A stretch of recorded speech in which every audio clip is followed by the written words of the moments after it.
pray before? Unfortunately. Sure.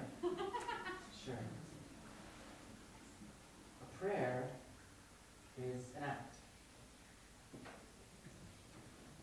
And oftentimes it feels like a chore. It feels like protocol sometimes. But when it's good, and I don't know how often it is good, I have a lot of problems with that kind of thing. I think it changes from protocol to ceremony, and then from ceremony to ritual. Because when it's good, there is a commitment and a promise that happens. There is an amplification and a want and a commitment to do and change, for something to change. Can we agree on that? I was doing worship today, and I was talking about how for so many spaces and organizations, we follow what we think we know as protocol. And I don't like religion, but I feel religion often takes poetry and turns it into something else. Like this. Sausan Taiga Tigo Paintina. That's Confucianism. Care for yourself, care for your family, serve your country, and let there be heaven and earth, peace between heaven and earth. In a lot of South Asian beliefs are the yamas of ahimsa, of nonviolence, satya, truth, the shama, of forgiveness, daya, compassion. There is, let me be an instrument of peace, where there's hatred, let me sow love, where there's injury, pardon, where there's sadness, joy. That's good old St. Francis. There is, do not be daunted by the enormity of the world's grief. Do justly now, love, mercy now, walk humbly now. You are not obligated to complete the work, but neither are you free to abandon it. That's from the Talmud. And today I was talking to a lot of amazing poets. Most of them are amazing. You're all amazing. And I was saying how, like, if you think about it, there's so many organizations and powers and systems that do protocol as a performance, as an act. Can we let that change and shift and think of when we prayed and we had ceremony and we worked and committed and promised to make something different, to try to make change, because within many indigenous teachings, particularly in the Haudenosaunee, there is the teachings of the 7 generations. Think ahead, 7 generations, think ahead and allow that change to happen. There's been so many more than 7 generations, and the shit's still on fire. So, with whatever you may believe or don't believe, for whatever ritual that brought you here, to snap, to clap, to listen to poetry, I'd like us to acknowledge that we are on traditional, ancestral, unceded lands, never given. Consent was not given. Ali, Musqueam, Squamish, and Tsleil-Waututh nations.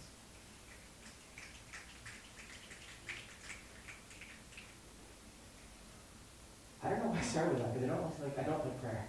But I think poetry is prayer and ceremony and ritual, and I think it's something really awesome. So I just want to start with that. We good? Yeah. And if you're not good, you can leave. At any time, you could leave, as long as you paid your ticket. And my name is Johnny, and I am very privileged to be the executive artistic director for Vancouver Poetry House, among the other spaces. And this is the 15th birthday of the Versus Festival Awards.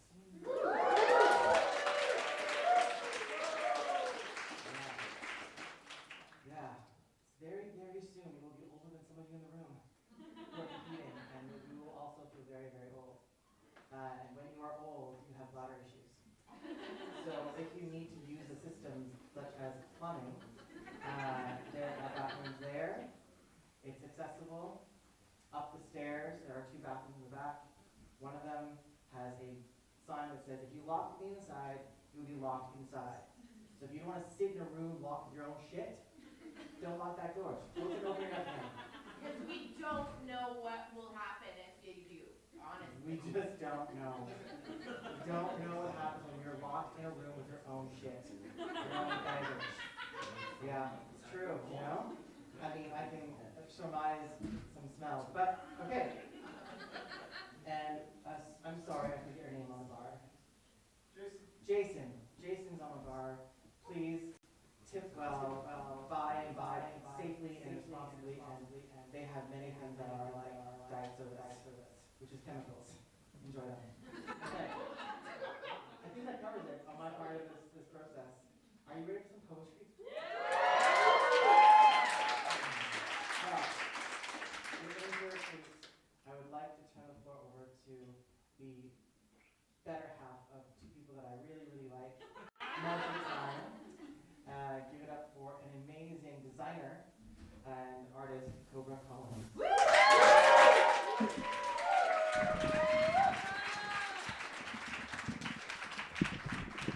I forgot one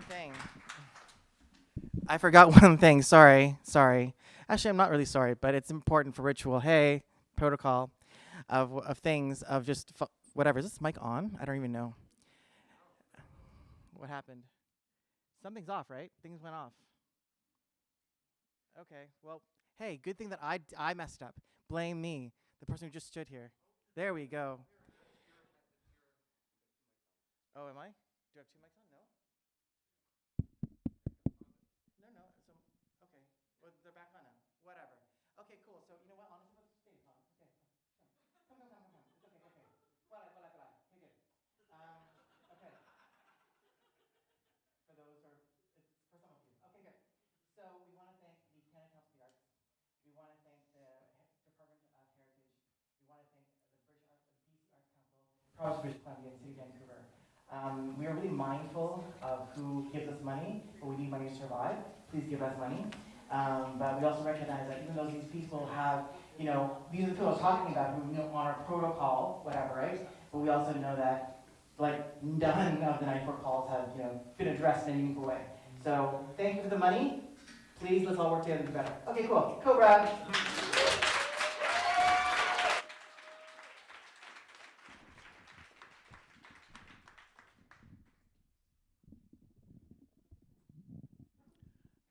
Thank you, Hello? Uh-oh.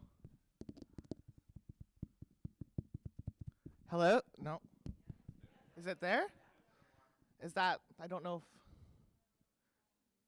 Hello. I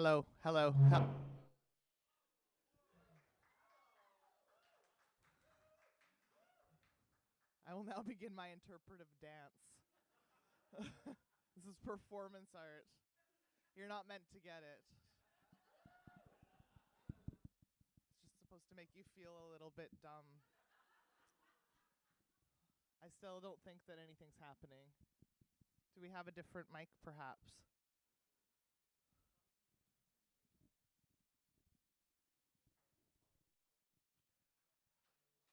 It's not going to be helpful, though. Like, I'm not going to be able to do anything. Okay, I can teach you how to Charleston. So, you guys can all probably do it seated as well. So you just got to really, hands on the knees. And then you just got to do this.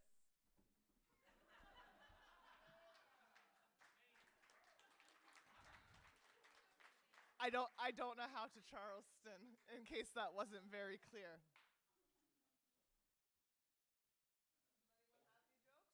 Where does the general keep his army?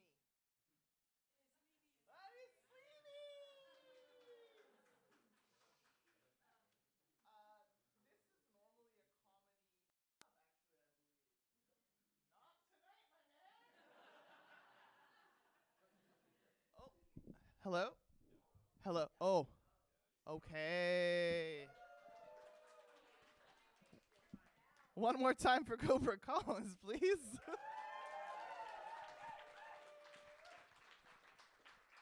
Can y'all hear me? It's going. Okay, we're good. Okay. So why are we here? We're here for a poetry slam. Who here has never been to a poetry slam before? So many of you are liars, and poetry is for lies. No, poetry is for the truth. But sometimes it can kind of sound like lies. Okay, so what we were doing tonight, how many of you were here last night? Thank you for coming back. That's how we build a community, and we absolutely love it. Wonderful night of poetry. I was very proud of all of you. I have some sort of ownership over your work. That's great. Wonderful night. Tonight we're back at it. So we've got a 4-minute round, 1-minute round in this bout, and then we have a later bout, which I would love for you all to stick around for because there's so much talent in this room right now. It is pretty hard to handle. For those of you that weren't lying to me about never being to a poetry slam before, the rules still apply here. So that means that there is no nudity. Get it out of the way right away. No. It's a good rule. No nudity, no animal acts, no musical accompaniment. So if the sound comes from your body, you are fine. Be respectful with that too, though, please, quite frankly. No props and no costumes. Everyone good with that? Wonderful. Okay, and we are still keeping track of time despite it being a colonial construct. So this first round is 4 minutes. You have a 10-second grace period. Please pay attention because poetry slams are won and lost on those time penalties. We saw it last night. We don't want to see it again. Also, we're running a tight ship. We don't have a ton of time. 4 minutes is a fucking very long time to be on stage. You'll feel it in your bones. You will know. And the audience will know. Okay, any questions, concerns, comments? Great, good, awesome. Can we give ourselves a round of applause? We're going to get going.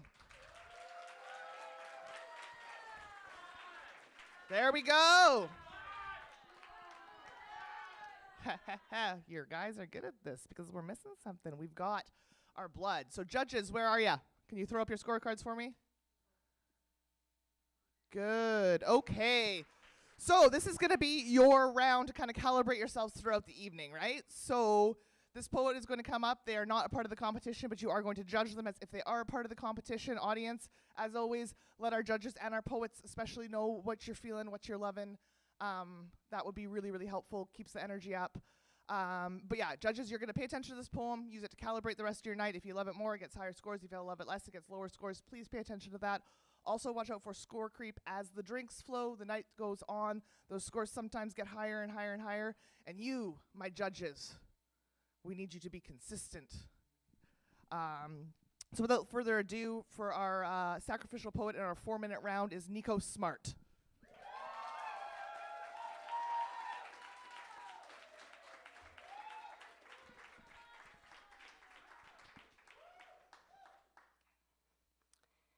I met him in the 6th grade, Simon, emblazoning the sharp edge of his pointer finger over a frog's upturned belly. Middle school science class turned grave song the moment he opened his mouth and asked, "Got any live ones?" I remember the scalpel, mistrusting in his back pocket as he needle-pointed his fingernail into the persistent flesh of repurposed amphibian. How we all stopped and stared and said nothing. Simon killing insects on the playground, slinging spiders at girls, supervisors too busy scrutinizing her tank top straps to startle. Simon says jump. Simon says clap your hands. Simon says he didn't mean to pull her hair, only meant to give her a scare. Says his big boss dad believes terror builds character. In secondary school, Simon plays all the sports, but his favorite game is Grace. Praises her in public, deems her slut behind closed doors, equates her mouth to a trash chute, another body to brag over. Simon says dance, says play dead, says if she didn't want it, she should have toothed and nailed her way out of his bed.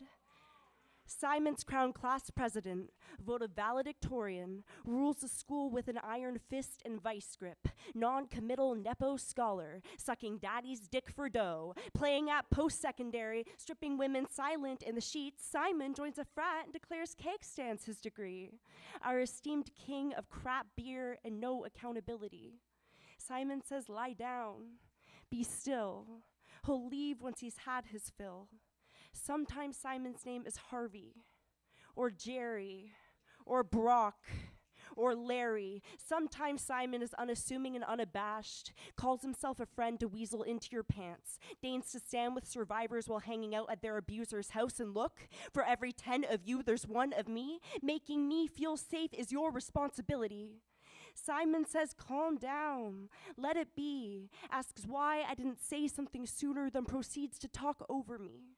Pretends not to know my pronouns, prods at my opinions, labels my indignation erratic, claims equality while eating the excess. My body is not bureaucratic. Like anti-abortion legislation wasn't enough. We are fighting for autonomy each time a new politician decides it's his turn to speak up. Simon says roll over, lower your voice. Respect is transactional, my outrage irrational. But I'm telling you now, because this shit's fucking tiring. If you are not angry, you are not listening.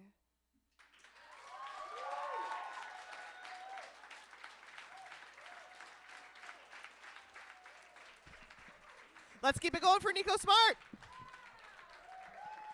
As always, we're applauding the poetry, not the points, but we also still need points. Judges, I've already done my Charleston, and I've already told the only joke I know, so you're not going to get a lot of time here.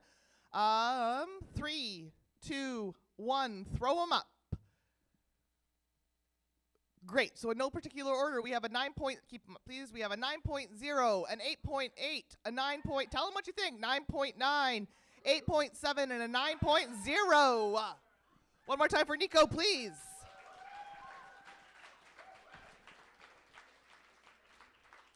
This is it.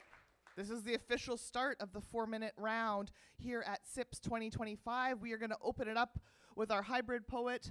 Can I get a thunderous round of applause for Tofini Akinlulu?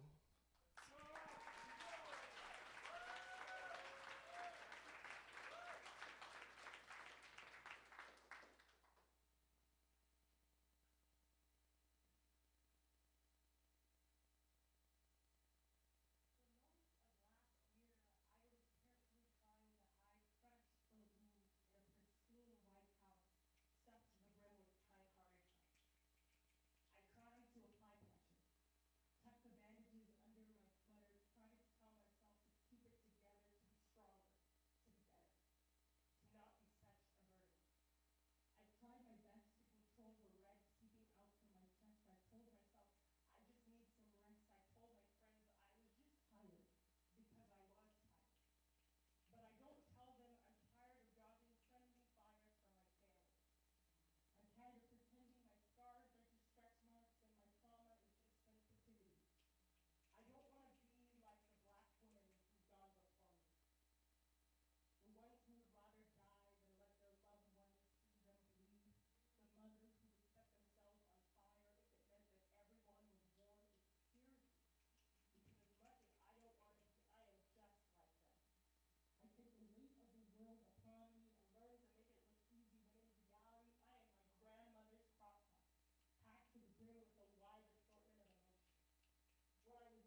Let's keep it going for Tofini. Huge round of applause. Judges, I think that, like, you guys know the drill now. I gave you approximately one practice round in 30 seconds. Let's go. 3, 2, 1, throw them up. We have a 8.9, a 9.2, a 7.2, a 9.5, and a 9.8.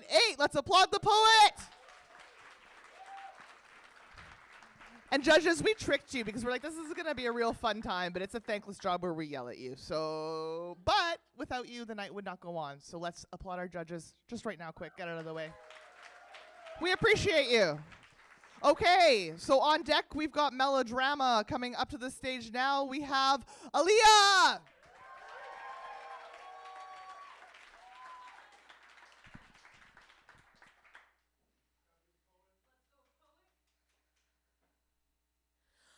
I once went on a Tinder date with a man who told me he needed a moderate amount of jealousy present in a relationship in order to feel loved.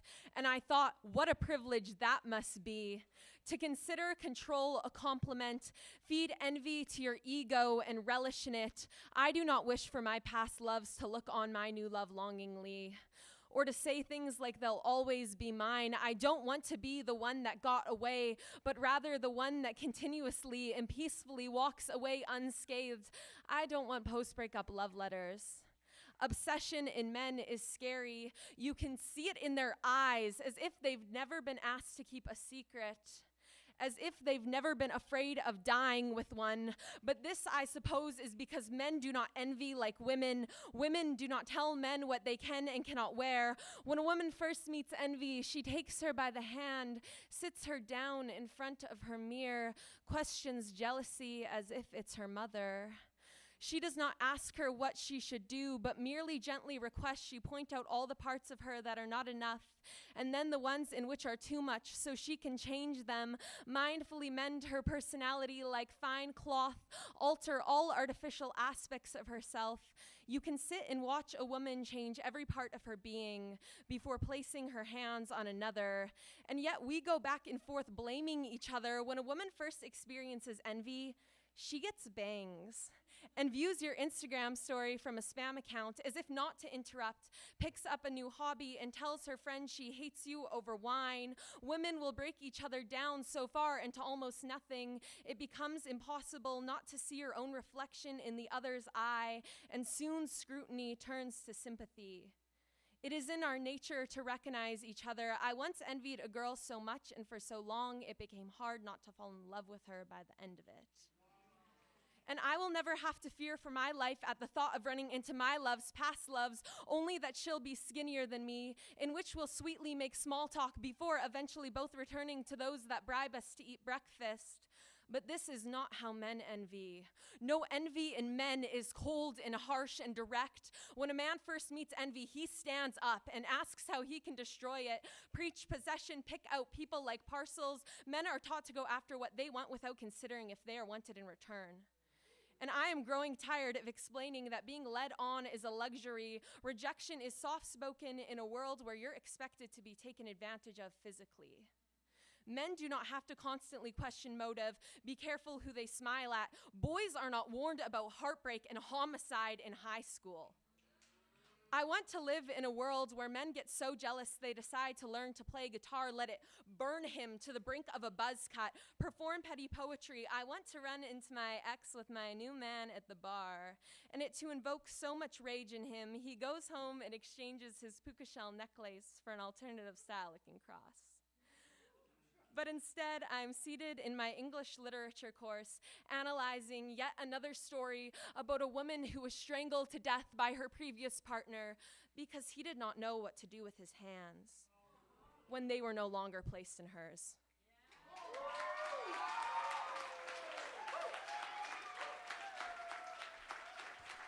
That's it. Let's keep it going for Aaliyah. Okay, judges. We got to go quick because otherwise I'll forget to take the scores, which happened yesterday on a couple of occasions. Judges, 3, 2, 1, throw them up. We have a 9.2, a 7.1, a 9.6, a 9.1, and a 9.8.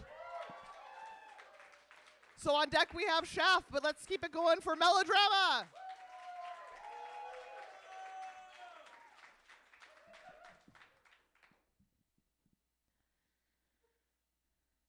She knows. I can tell by the way her voice sings when she tells me all the things I've been dying to hear from lips other than my own. She's the song my parents used to play in my hometown that borders hers. She's a melody I'd hum in my sleep. She knows, because our eyes have never met for the first time, so she looks at me like I'm familiar, like I'm a fragment of a dream she once had, like I'm a drawing she drew as a kid, 2 women, 1 daughter, and a bright pink house with a flower out front, making magic out of paper and pencils. She knows. The same games I used to play at recess, the ones where you cast a spell to be a mermaid and cry when it fails. She tells me that her hope prevails, that she believes in miracles, she believes in love, she believes we'd make great mothers, and I believe that our drawings were prophecies. She knows that having a child is something you're never ready for, something I've tried to explain before. She says that a mother is something you become in the moment. Motherhood is the net that catches you after a leap of faith, flint in the pit of your stomach, waiting to spark. She's a fire sign. And she says that she isn't scared that the world may be burning, that fear shouldn't extinguish the burning of love, of motherhood, to which I replied, the world would never be burning because every night holding you, I'd be holding the world in my arms. And she looks at me like she knows how to love in the same ways that I do. And I feel it when we kiss, in the ways that our tongues dance together as if they've been rehearsing, as if they were made for each other, as if they were never apart, as if every kiss we've ever had has led us to this very one. I lay in bed next to her, and all that could possibly be missing is more of her, more of me, and us, perhaps.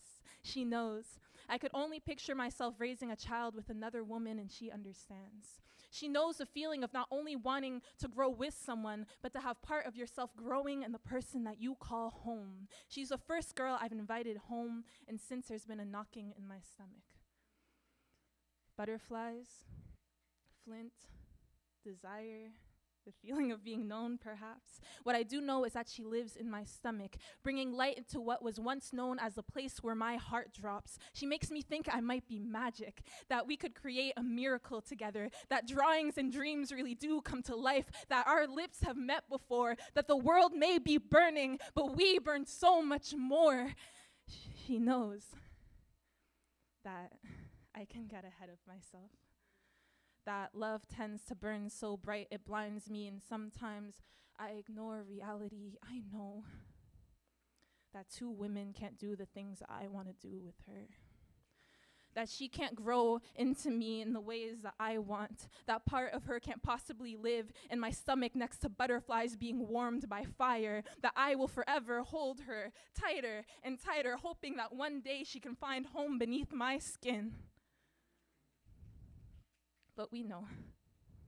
We know how to turn kissing into dancing. We know spells we thought would turn us to mermaids. We know that a dream is just reality waiting to happen. We know how to contain the burning of a world on fire. We know how to make magic out of Crayola pencils and colored paper. Imagine the magic we can make with a love like ours.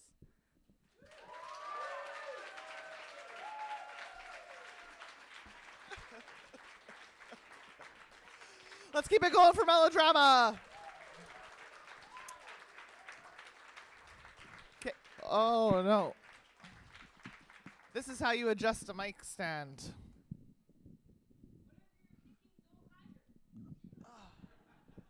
Okay, well, that's just how it doesn't matter. Judges, 3, 2, 1, throw them up.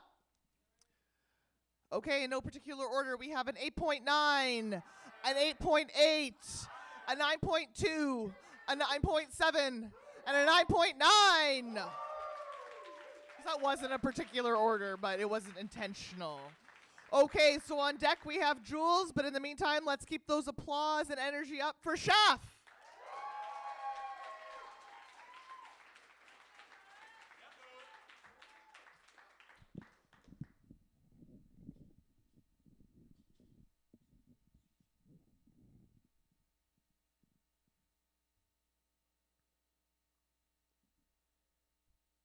Objects in motion remain in motion until equal or greater forces act against it.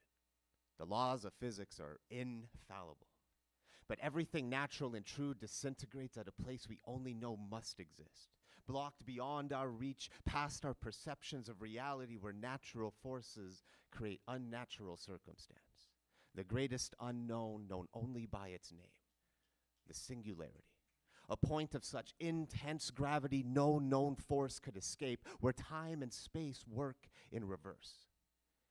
If only that explained the déjà vu. If that explained the sinking feeling in my stomach. If it could only explain how the lights have all dimmed, why it feels like a star named Hope has collapsed, how the uphill battles feel a little steeper and the oxygen feels a little thinner.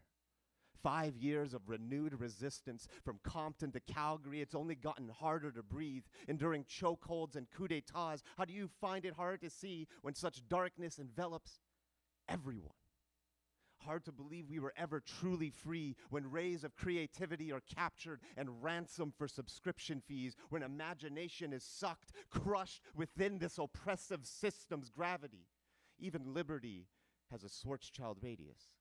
And we all yearn to escape the same 24, where time becomes dilated, binge-watching algorithms who can find any time to write anymore, to toil with your thoughts like going 10 rounds with dystopian monotony, and those who emerge victorious hear no mention of trophies. Survival rarely looks glamorous, and it's far from easy. As walls and fifth dimensions close in, testing our moral flexibility. Smog alerts, bomb shelters, who hasn't singed a few hairs running from the fires consuming this ever-compressing world? So how do we escape a force of nature? We push back. How do we survive places with no spaces built for us? We create with a pen, a brush, a beat, communities trust. Turn up the heat, amplify that pressure. 451 degrees of injustice may ignite an artist's temper, but will never burn down their spirit. A new kind of fire will ignite, unite this world. Look around and see what the love of poetry brings together. Your words are a necessity. When we've learned to subsist on a diet of empty calories and meanings, force-fed in containment, stuffed to the brim with entertainment, but only art will truly nourish you. Because to create is to conceive and construct space. Words with no mass carry shocking levels of weight. To create is to step out of line and see the road less traveled, to realize new paths must be paved, where thought is no longer suppressed, where imagination will not be compressed. Art is no luxury, but a necessity, regularly denied, because to create is to be free. To create is an act of the divine, to defy the laws of nature and physics, to caress instead of crush an afflicted world within your hands. The power of a poet and pen, no singularity could contain. Those who see injustice but envision greater futures in their mind, where we no longer numb ourselves to escape the inevitable, but rally together the people to accomplish the impossible. Entertainment will not save you, because this revolution will not be televised. No halftime shows will redeem you, but they may call you forward in a time when someone better squabble up. Put those dukes up, push back, defy. In rebellion, something beautiful can be formed, forged with rhymes and ambition. Change the world with words, that's every poet's mission.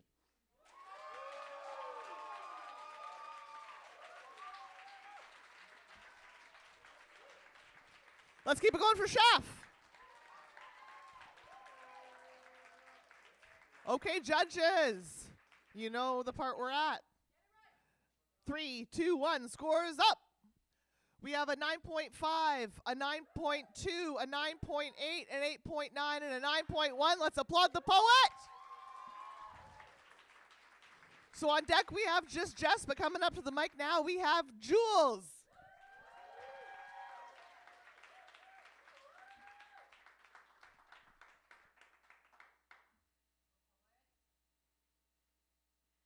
How to dig a grave. Laugh. Joke with her sister on the way there about joining the Gravediggers Union. Step into the cemetery, feel the sting of late October. It is the last thing you will feel for a while. take her out of the bag where she has existed for almost a year. She is dust, the same color as the snow falling softly around you. Kneel down. Draw a rectangle in the snow the size she now is. Laugh. Joke. As her brother arrives to join the Gravediggers Union. Hold her sister. Let her brother make the first dent in the snow, the sound echoing all the things she did not become. Pierce. Scoop. Take turns unearthing earth. How can anyone rest with all this noise? Pierce. Clang. A rock. It's red. Her favorite color. Pierce. Clang. Scoop.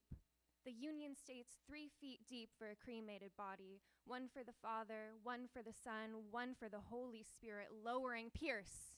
Clang. Scoop. Her father supervises from afar, says it should be at least 3.5 feet deep, says his body is too weak to dig, but how can a parent bury a child? How can a brother bury a sister? How can a sister bury a sister? How can you bury her? How can she ever be anything but in between? Anything but almost. Pierce. Clang. Scoop. Wonder if she dug this grave herself years before, a bottle in hand. It's getting easier to dig now, the more numb your fingers become. Pierce. Clang. Scoop. Try to forgive her for all the things she did not become. Pierce. Clang. Scoop. 3 feet down and you can't feel a thing. Silence. Level out the bottom of the grave as the rest of the Union arrives to survey your work.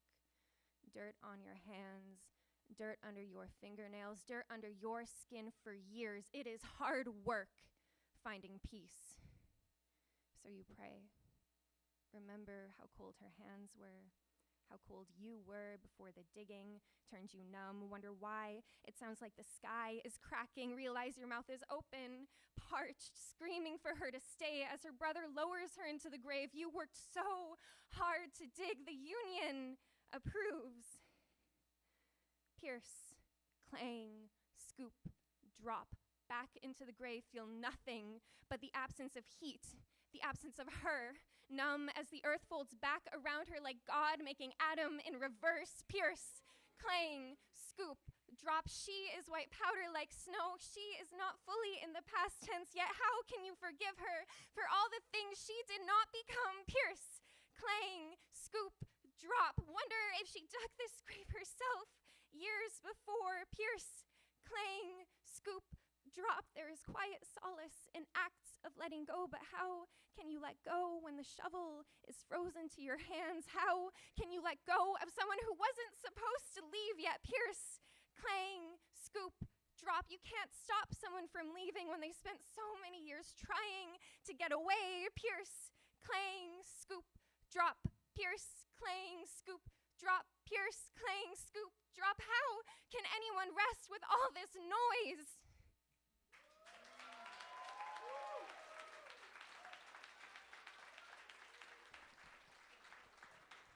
Let's keep it going for Jules. Judges, in a Pierce, clang, drop. Can I please get your scores up? I need one more. Oh, I think that's all of them. We're good. Okay. We have an 8.6, an 8.9, a 9.5, a 9.8, and a 9.8. So we have Tahhira Rajwani on deck, and right now we're going to hear from just Jess. Let's keep it going.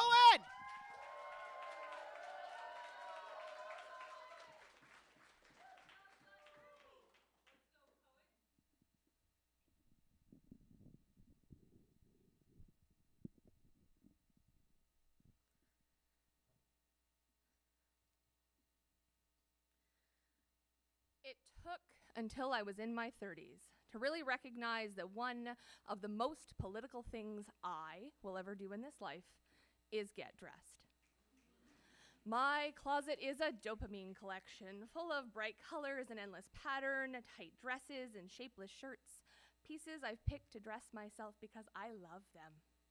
Not because I am told to wear them, not because I am brave for wearing them. You see, my garments are a group of tiny revolutions, each one a fuck you to the rules I've been fed as a fat woman. The suck in your guts, and the nothing too tights, and the make sure you wear black because it's so flattering. I don't owe anybody flattering. I do not owe anybody flattering. And when I finally put on that thing that I love, the thing that sticks up a middle finger to all the rules, listen to how it rattles. The audible discomfort of others, those that are pissed. Not at me so much, mind you, but at the social contract that told them that they were morally good because they are small. So they grasp at straws, using a bless your heart attitude to undercut my joy with refrains of, oh, what a big personality, or she's just too much, when what they really mean is my body is too much. It does not conform. It takes up space. It is loud and unapologetic. And my refusal to try and shrink to blend into the background, both in size and dress, challenges the collective Faustian agreement. The contract that promises the dazzle of cheap diet fad magic at the low, low cost of your everything. My love of spandex, green leather jackets, purple hair, huge pink glasses, each fashion choice a challenge to the lies they've been fed that happiness lies in just being a little lighter, eating a little less. After all, nothing tastes as good as skinny feels, right? And you will finally reach the pinnacle when you hit your goal weight. Fuck that. There is no such thing as a goal weight. I have goals to become more, not less. I don't owe anybody their rules and regulations, their policing and their politics. I'm beholden only to myself, to my wants, my wishes, the little pieces of my soul that are witnessed on my hangers. And I'm not taking a trip down dress for your body type lane. I am not working on highlighting my assets. I am not looking down the end of the road because weight is not a fucking journey. Progress photos are not before and after road signs, and my clothing choices are not mile markers. Visual depictions of my hips and stomach and thighs decreasing because that's supposed to be the way. Instead, I will continue to choose them, to wear them, to love them, without any regard for trying to shrink with a goal of only continuing to grow. Even when the world says that to become more, you have to become less. To be less. To lose. Not a chance. I have fought tooth and nail to add to my existence, and at this point in my life, frankly, I do not need to experience any more loss.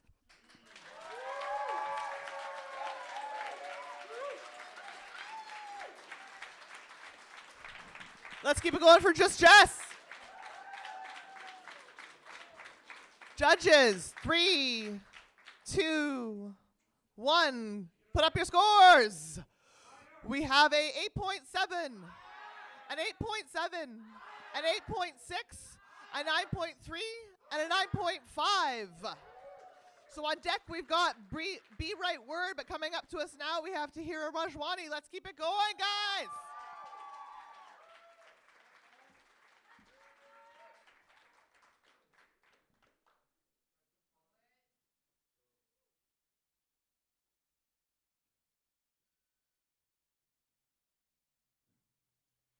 Andrew Tate says 19-year-olds are more desirable because they've been through less dick. I am 19.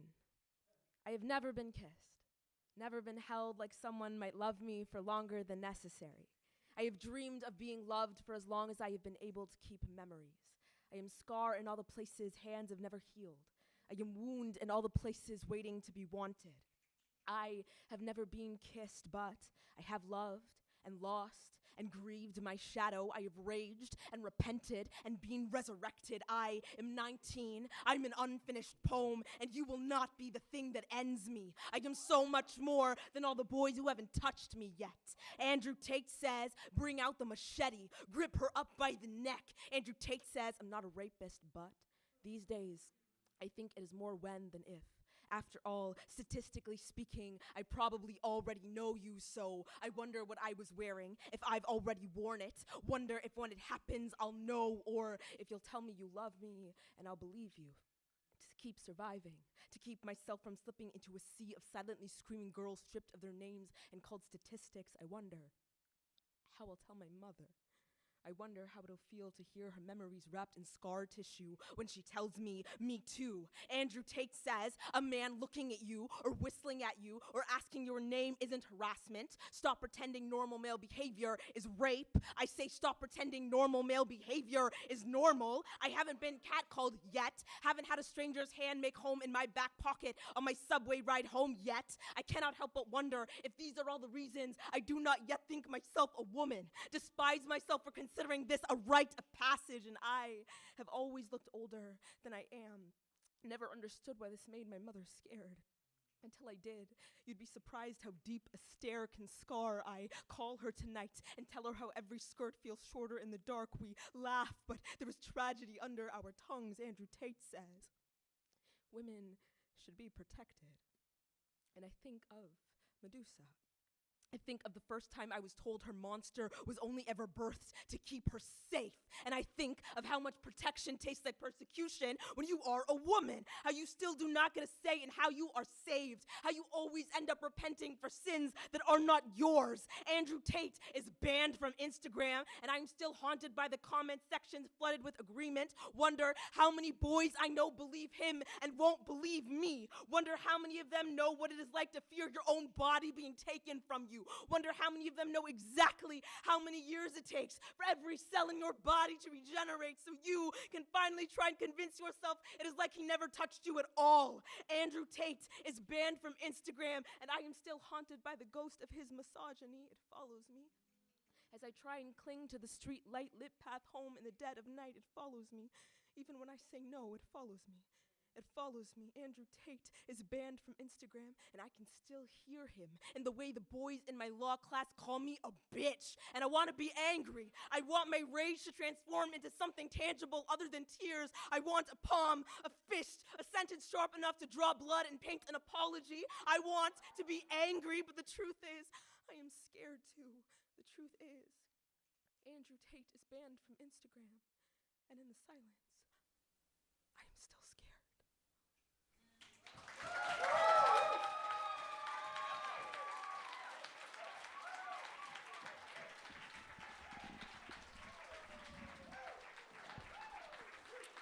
Let's keep it going for Tahhira. Judges, 3, 2, 1, throw them up.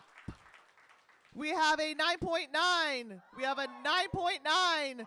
We have a 9.2. We have a 9.6. And we have a 10. So on deck we have Ivana, but coming up to the stage now we have Be Right Word. Let's keep it going.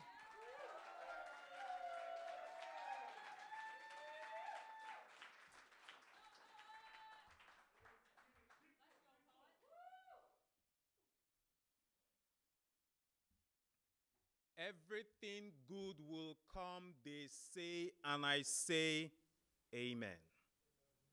But why do I sometimes plant a mustard seed of faith in the fields, but it grows into a feast for my face? Like, why do life keep basking in confusion of whether it deserves to be happy or not? Or is it my fault to be born into a world where everything is somersaulting, like a barrage of threnodies falling from the mouth of a frazzled sky, like an avalanche of something tingling, maybe a burning with rage or even passion, like the sensation of a prickled mind at the climax o'clock of a kid's nightmare? Here's something I've come to realize about life. You sometimes throw yourself like blues into a ballroom, but funny how the wind has a way of piercing through the windows to catch you and squeeze a grief-stricken story out of your lips. Now think of it as a butterfly whose pollen grains are no longer needed, because some at the top-level folks would rather the bees break their backs working overtime. And I know that when some loved ones hear that I lost my job, They'll probably wrap their tongues and voices around a sexy kind of volcano from Indonesia and shove it like a Holy Ghost gospel into my ears. Like they expect my every sigh to be a messiah for the sins and insensitivities of men, looking for ghosts or cooking up cadavers to trade ideas with. And I say this from an angle of comprehension, that loved ones can both care for you and crucify you in one sentence, but they love you. They love you so much that they just want to look at you every day and see heaven crawling out of your eyes. And maybe that's how the line Tears of Joy came about. But things just happen, you know. You don't see them coming. And when you see them coming, they get stuck in traffic. Or inside a minus 40 degrees of cold is maybe a signature for corpses.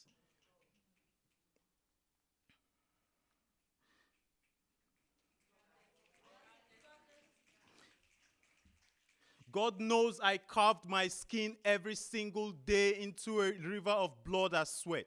And my skin still speaks of scars from striving to impress these tungsten-hearted kinds of men. And to you, my no mercy boss, maybe executioner, well done. All I ever wanted was to let you see that boys like me have the potential of becoming a rose flower in the middle of a landmine. And we may choose to champion this with the silence of sunset swallowing the sun. It doesn't matter. The truth is, my heart is broken. And when I say this, I mean when a boy falls with wide open eyes into a dream, where he's constantly reminded that he can only be as big as the graveyard he carries in his palms. When he can be told instead to think of himself as a bird, precisely an eagle, or even a kaleidoscopic range of tambourines, smoking an ocean full of hearts hot at a vacation party somewhere. Somewhere where the world is exactly where our prophecies and imaginations want it to be. What I'm saying is, let leaders lead with any size of swear words their lips can carry if it makes Jolly Walker still taste like paradise. But let kindness be in the tune of their heartbeats. Otherwise, what good is a leader without his flock of sheep? And I'm wondering this. I've been wondering this the past couple of days. The same way I still wonder where the prayers of our mothers go to when our struggles are slaughtered like steaks and sacrificed on the altar of discontented taste buds under a trembling midnight sky. But when my wonder ends, depression drags me deep like a rope in the hands of a tug-of-war expert to a reality crossroad. And right there, in the center of what looks like a creepy building, empty of both bodies and bones, but full of echoes, I take up the sounds that I hear, and when I put the sounds together, it make up these words.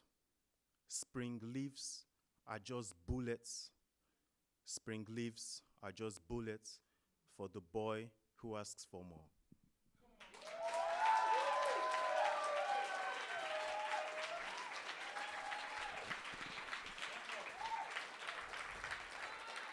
Let's keep it going for Be Right Word. Judges, scores please. 3, 2, 1. Put them up. We have a 9.1, an 8.9, a 9.7, a 9.8, and a 9.3. Let's applaud our poets. You guys, we're doing so good. How are we all feeling? Are we having like a very good time? I thought so. Me too. Thank you. I was just about to be like, me too, but no one asked. But then they did, and now I look like an asshole. I am great. Thank you for asking. Okay, so we have Maya spoken on deck, but we're going to keep the night rolling. Can I get a thunderous round of applause for Ivana, please?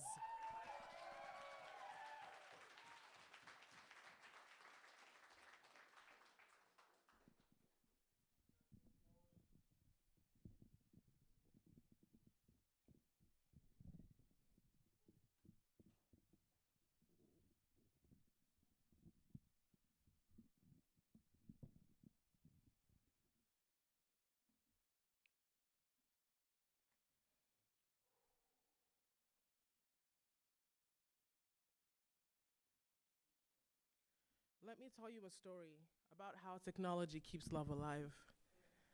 Have you ever just sat and watched life through someone else's eyes, like the old couple at the grocery store? He fusses over her as she goes through the list. Honey, let me push this cart. It's what I'm here for. Nonsense, I'll do it, dear. It helps me think. The old couple dillies and dallies about the store. She swats his hand away as he reaches for brown sugar, shoves raw honey into his hands instead, and they go home and their lives continue. A bouquet here, an apple pie there, children visiting here, Grandchildren coming over for Christmas there, a cough here, a faint there, turns into flowers here, a remembrance servant's there. He stands over his new reality as his life flashes before his eyes, and he starts from the beginning. You see, this is a story about how technology keeps love alive. He gazes at his screen, photos, videos, moments, pixelated proof of their love, gleaming through sweaty eyes, a romantic night camping, skin mattered with mosquito bites, skin stained with bear spray, skin peppered with kisses, skin wrinkled with time. And I think of my grandmother's skin and how soft she was, a pillow in my childhood. As he swipes through the colorful moments of his life, their eyes twinkle with joy.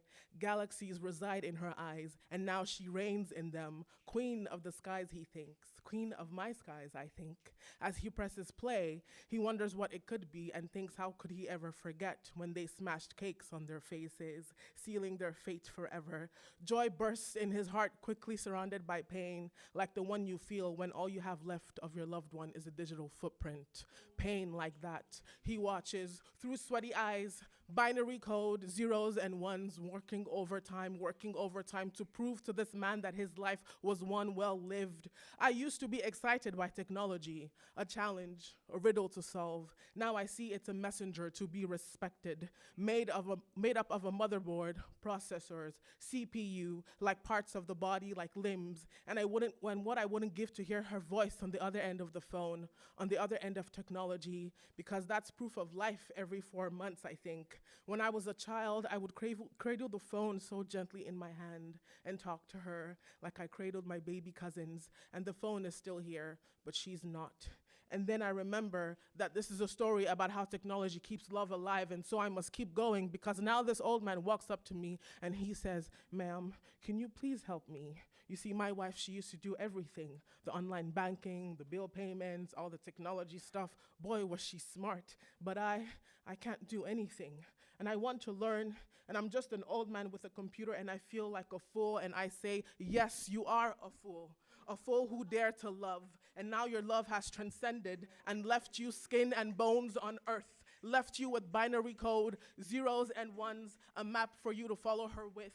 I'll help you, old man, who could be your grandfather or your dad or your uncle or your brother. I'll help you, but only if you promise to never stop being a fool. A fool is just a wise man who never stopped fighting, who never hit his target. You are here for a reason, old man, to be the old man with a computer, to be a fool, and to help me tell the story about how technology keeps love alive."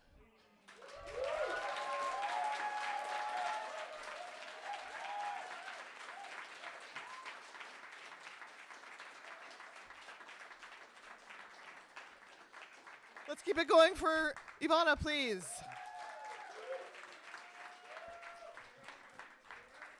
Judges, it's that time. 3, 2, 1. You guys, I don't even have to count. I'm going to, but I don't have to.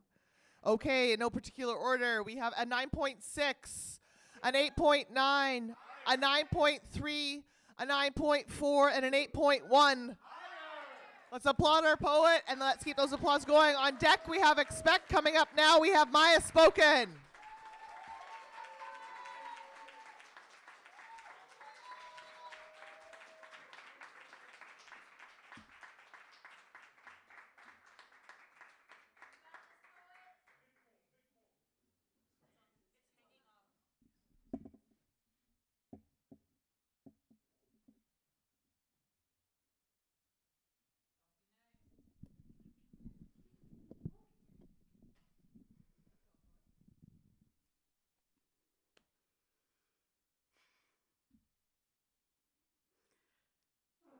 Dear white people in scary movies,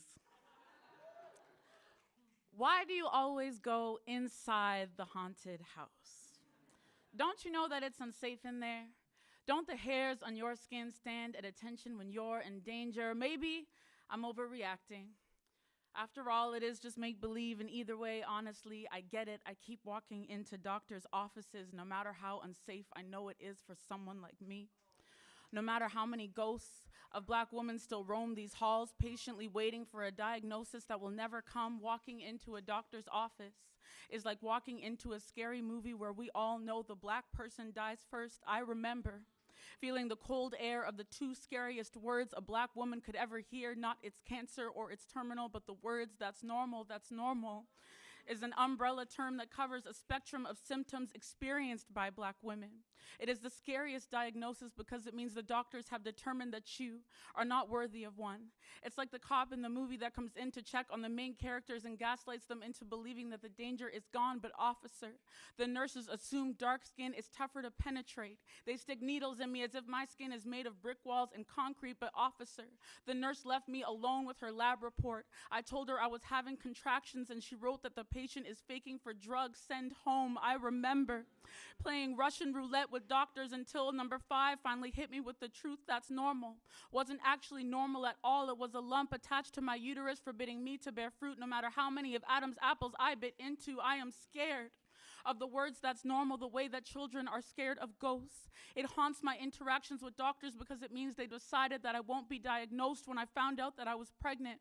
My decision to keep my child was less about whether or not I would make a good mother and more about if I would even live to call myself one. People didn't say, how are you feeling?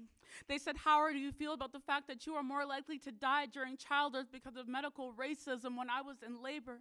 My mother prayed for me on the way to the hospital the same way black mothers in America pray for their sons. I hold my breath when the doctor walks in the room the same way I do when a police officer drives past my car. It feels like the part of the movie where you cover your mouth, hoping that the killer doesn't sense your fear and take you out. It feels like the part of the movie where, although it's based on a true story, everyone says there's nothing to be afraid of. And most times, that part is the scariest. Because if it's all make-believe, then our cries for help don't need to be taken serious. No one ever fights for the characters who die first. The people in need of affordable housing, land back, or clean water. Dear white people, we are in a scary movie. So before you make it out alive, can you at least try to save the rest of us from the killer that's coming?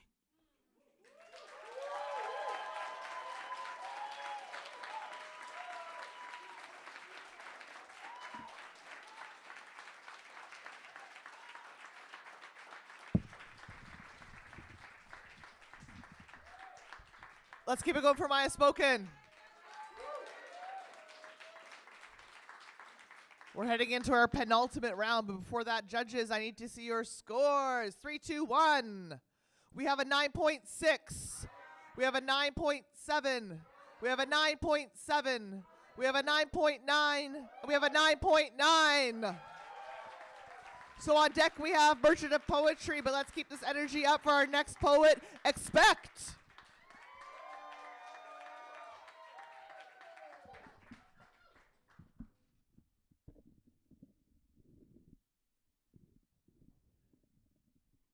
Hello. I want to use my time to say I'm really honored to be amongst these world-class poets. This is, wow. This is called late-stage capitalism. I can't afford the price of success, no less find a nest that I don't have to rent. We work all day, but the money's already spent. 8 hours exchanged for your own discontent. Well, that's just the life we're living, giving it all up for the 1%. Our shoes in cement, our credit in descent, so we booze and lament, then repeat and repent, and just be fucking happy that you even have a job. Now make it fucking snappy. After work, you can sob, seething, never believing in yourself, a mental wealth wasted, pasted over by a corporation. No acclamation to this world, just stagnation, pain unfurled, 2 weeks vacation. Then you're hurled back to it. The tar pit you stick, through fear you commit that you can't outwit. The steaming path of progress you're not invited to. Either team you want to vote for, they'll never vote for you. Elected by the rich, it's time this came unglued. The middle class is over and soon we fight for food. Your overtime's not counted and will not be accrued. The oversight committee has long but been subdued. 'Cause that's what they do. In boardrooms, They devise new dooms to distract and consume and entrap the worker rats. They torture these who work for keys to a house and SUVs like a mouse to cheese. They're the gods of greed who squeeze and squeeze till every last shareholder is appeased. Makes me barf through my teeth. I know it's dark, but do believe that underneath what you perceive as normal is in fact immoral, and the morsels that drip from those pigs' lips keep slipping by you on purpose. What's worse is it's all somehow legal, even though it's unequal, and the people aren't peaceful, so why no upheaval?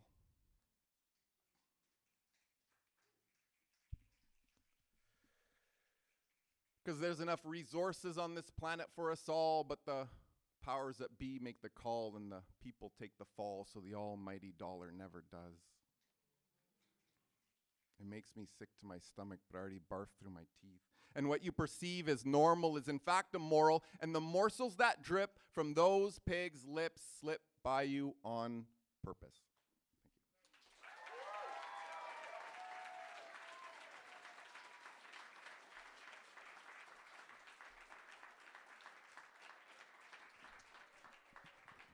I think that's the tallest, so we'll drop this down a little. Judges, you know the drill. You know what I want. I want your delicious scores. 3, 2, 1, throw them up. We have an 8.9, an 8.7, a 9.0, an 8.9, and a 9.7. Let's applaud our poet. And fuck capitalism. Not literally. Okay, we are in our penultimate. Oh no, this is it. That was the penultimate. You guys, I just want this 4-minute round to go on forever and forever, but guess what's happening? This is the last poet in our 4-minute round. Can I get a thunderous round of applause for Merchant of Poetry?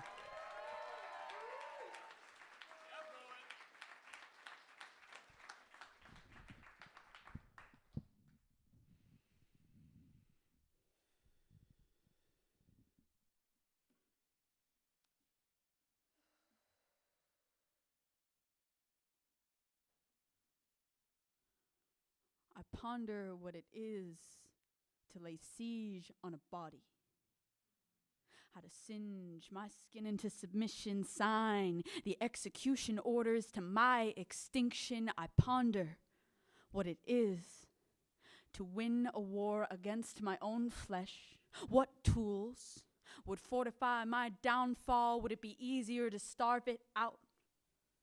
Cut supply lines and poison the water with diet pills, ration the food into slivers and splinters. Maybe then my body will wither into a white flag.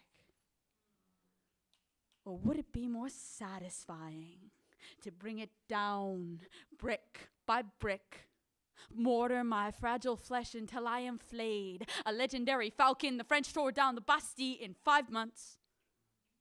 I bet I could do it faster.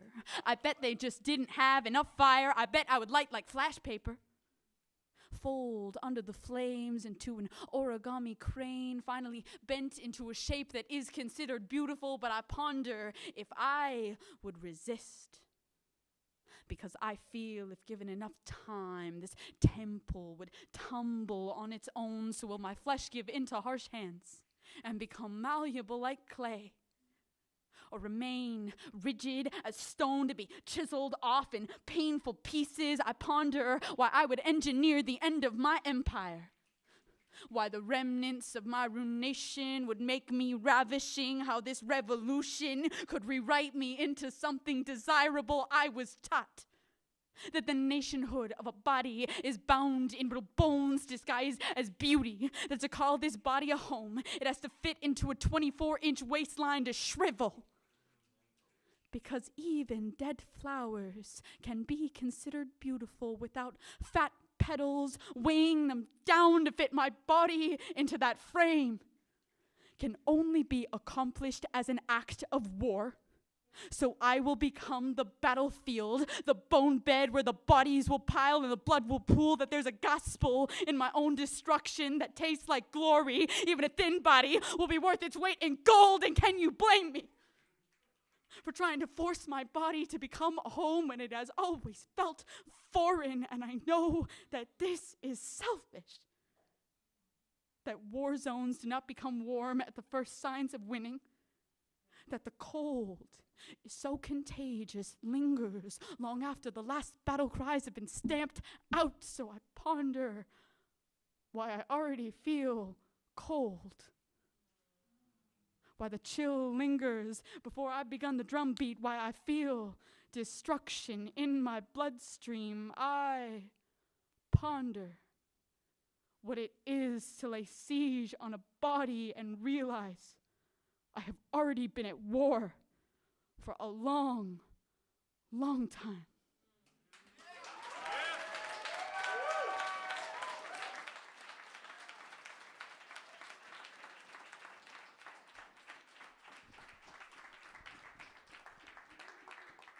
Let's keep it going for Merchant of Poetry.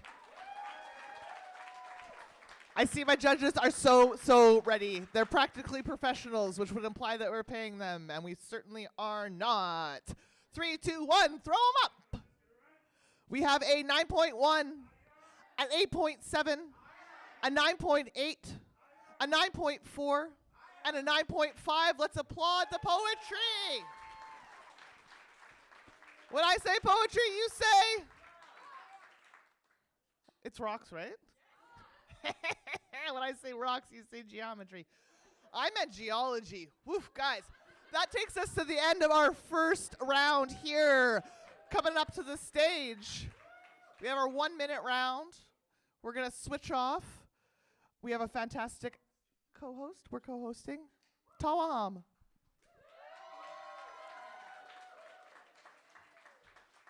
See how that clipboard switched hands? It's my turn. We're here at the Canadian Individual Poetry Slam, the second round, the second day. We're here in the lightning round. You got a minute, 10 seconds grace period.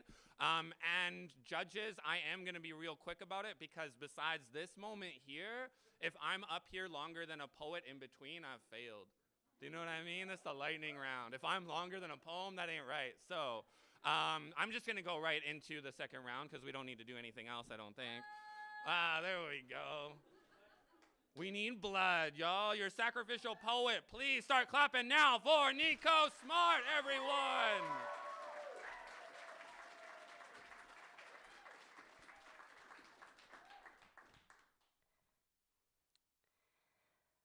I'm hunched over a keg, coaxing its reluctant body into the cupboard beneath the beer lines.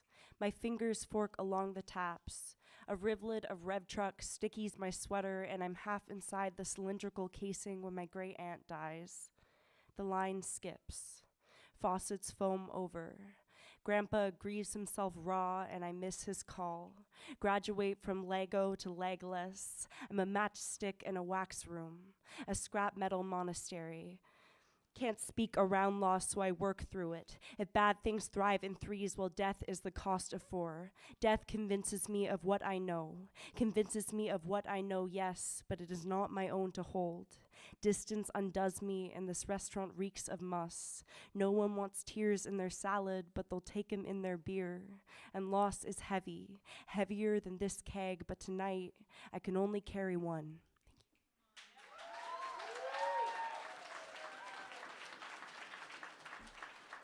Keep that applause going, everyone. Judges, 3, 2, 1, up with those scores. All right, we got an 8.7. We got an 8.9. We got a 9.5. We have a 9.0. And we have a 9.4. Give it up for the poetry and not the points. On deck, you got expect. But coming up first, you have the Merchant of Poetry. All the way to the stage.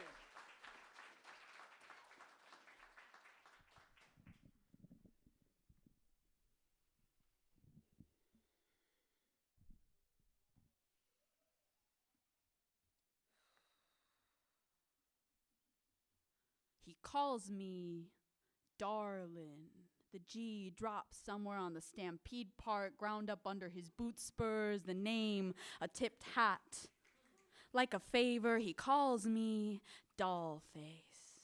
Tries to find porcelain in my cheeks, assumes my painted on smile makes me meek, that I am easy to break. He teases me, pulls on my pigtails, each tugs Valentine's, shepherding me closer to swine. Thinks if he pulls hard enough, he might just get a squeal. Hey baby, you're not gay, you just haven't fucked a man for real. He calls me sweetheart, as if I can't taste the medicine when force-fed spoonfuls of sugar, as if his words can tame me into a treat.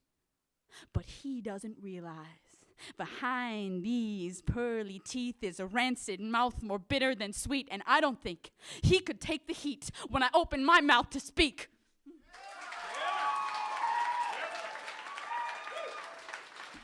Keep that applause going. Judges, 3, 2, 1, up with those scores. We've got a 9.7. We have an 8.9. We got a 9.0. We have a 9.6. And another 9.7. Give it up for the poetry, not the points. On deck, we got Maya Spoken. Please welcome to the stage, Expect.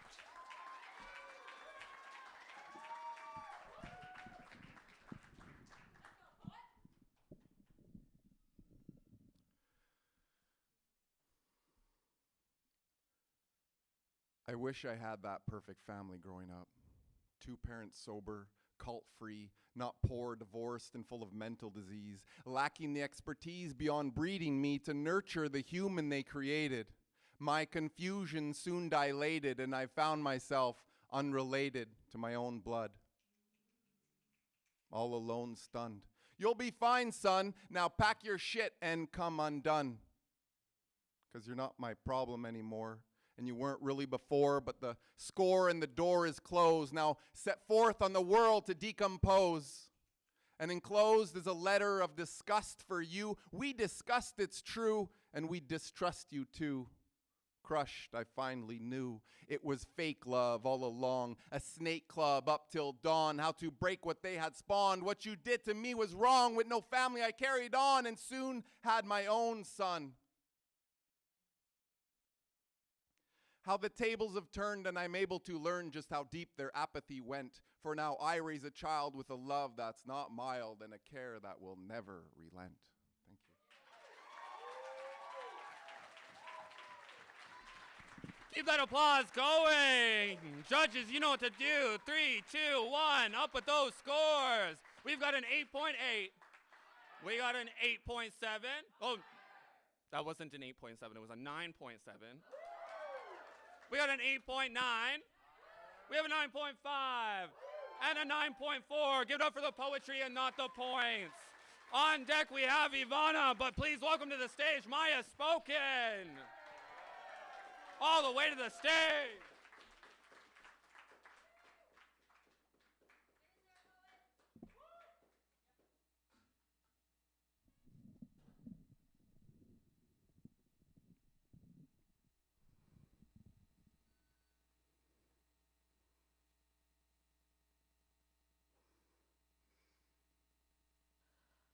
Sometimes I think about how the graves that we buried our friends in could have been gardens had our community watered them enough.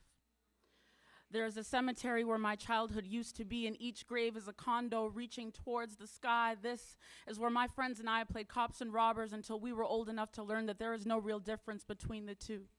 One day, they decided that the black neighborhood was a mess and sucked the color out of it like a vacuum. Our school was a factory line shipping us to prisons, detentions, police getting beaten, expulsions. Sometimes I wonder if my principal knows that he has blood on his hands. I had to shake them at graduation as if they weren't still dripping. In the absence of my friends who didn't make it to that stage, there is a blank page in my yearbook for all who didn't have a chance to sign it because their name was already signed for them on tombstones in his writing, as if it wasn't even worth trying to water my friends into gardens that our whole community should have been able to watch them bloom in.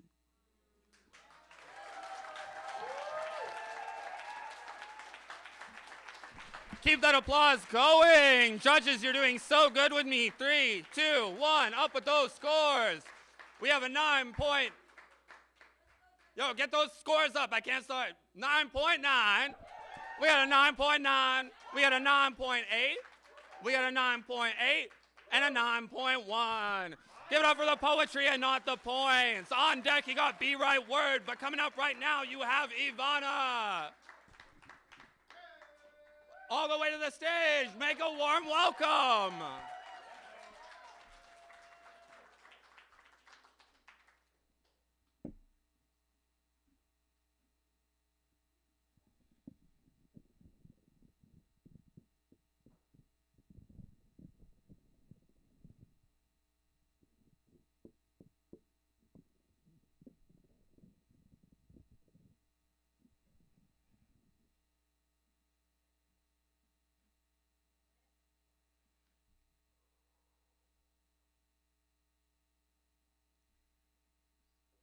It's that time of the month again.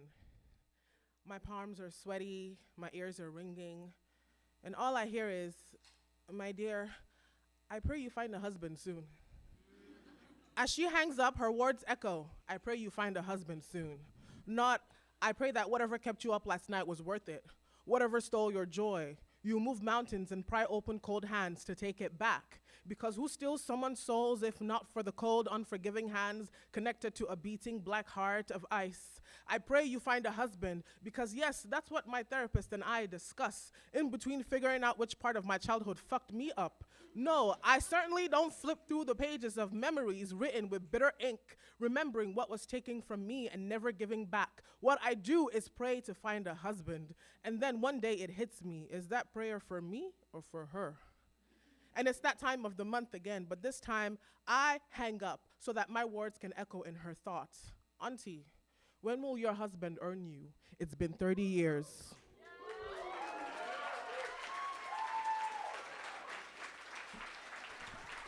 Keep that applause going. Judges, 3, 2, 1, up with those scores.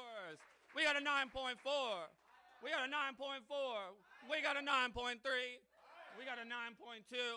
And we have a 9.7. Give it up for the poetry, not the points. On deck, we got Tahhira Rajwani, but please give a warm welcome to Be Right Word, everyone. All the way to the stage.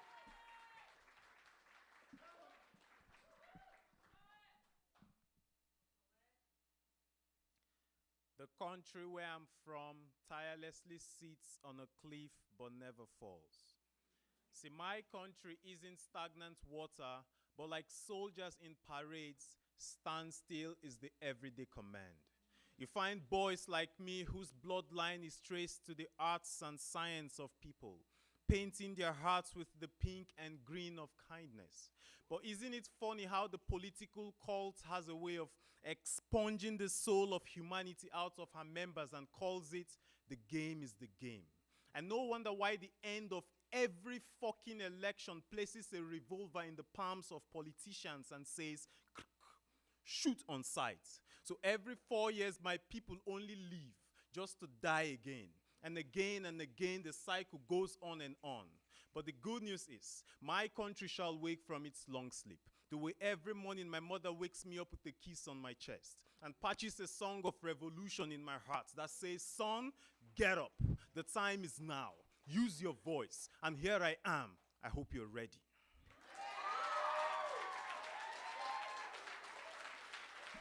Keep that applause going, everyone. Judges, 3, 2, 1, up with those scores. We got a 9.9. We got a 9.2. We have a 9.6. We got a 9.5. And we've got a 9.7. Give it up for the poetry, not the points. Keep that applause going. You got just Jess on deck, but please give it up for Tahhira Rajwani, everyone.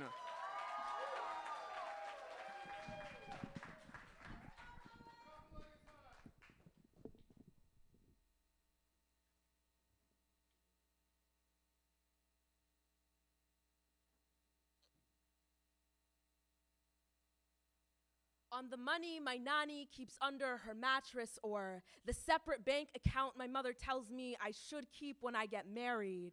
When my mother tells me to put half my paycheck away before my hypothetical husband ever sees the deposit, she means you cannot trust a man to see you as human forever. Or I wonder who I could have been if I'd left your father the first time he taught me the price of womanhood. When my nanny tells me not to get married until I've graduated, or slips bills into the palm of my hand with a hush she means. I was hungry. I wanted to be a nurse. He only hit me the first few years. When my Masi forces generational gold onto my arms and I complain about the weight, she says, do not give away this birthright when you already have so few. She means this is what freedom costs, a wristful of churia. When the women in my life tell me to hide the money, they mean I will not always be here to protect you, but here is a way out. They mean it is okay to run, Mary John. Sometimes the bravest thing you can do is leave.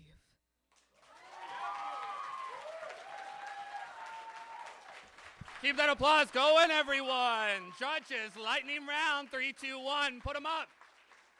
Judges, put them up. We have 2 9.9s. We have a 9.5. We got a 9.7 and a 9.8. Give it up for the poetry, not the points. On deck, you got Jules, but please welcome up to the stage, just Jess, everyone.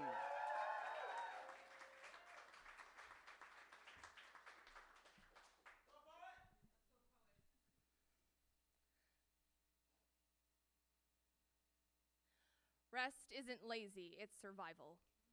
But to survive is not to thrive, and to rest in a body like me is to be the embodiment of gluttony. My corporality spills over the edges of acceptable, takes up more than its allocated space on the bus, and on a tin can with wings that floats through the sky, it is downright despicable. So while rest isn't lazy, it's survival, I am not encouraged to survive. Instead, I am encouraged to snack less, eat protein, find the right exercise plan, consider Ozempic. Contact a specialist, be worried about my heart, get up, get quick, get moving, get useful, get funny, be funny.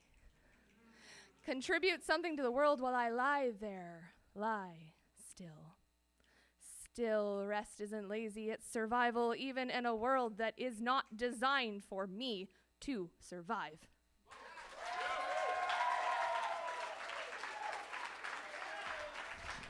Keep that applause going, everyone. Judges, you're so good at this. 3, 2, 1, up with those scores. We've got a 9.8. We have a 9.6. We got a 9.2, a 9.0, and we have a 9.3. Give it up for the poetry and not the points. On deck, you got Shap, but please welcome up to the stage, Jules. All the way to the stage.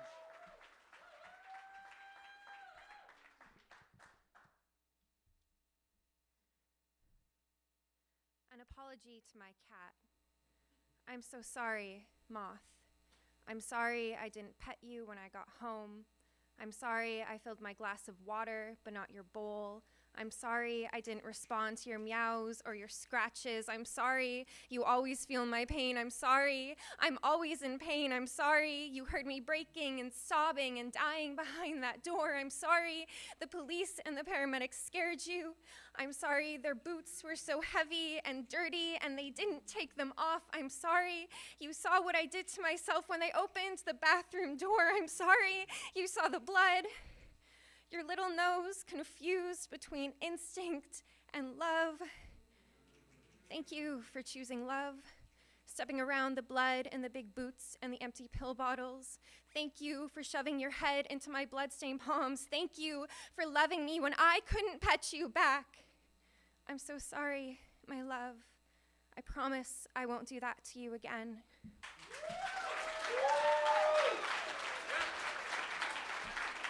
Keep that applause going, everyone. Judges, 3, 2, 1, put them up. We've got an 8.9. We have a 9.8. We have a 9.6. And then we got 2 9.9s. Give it up for the poetry, not the points.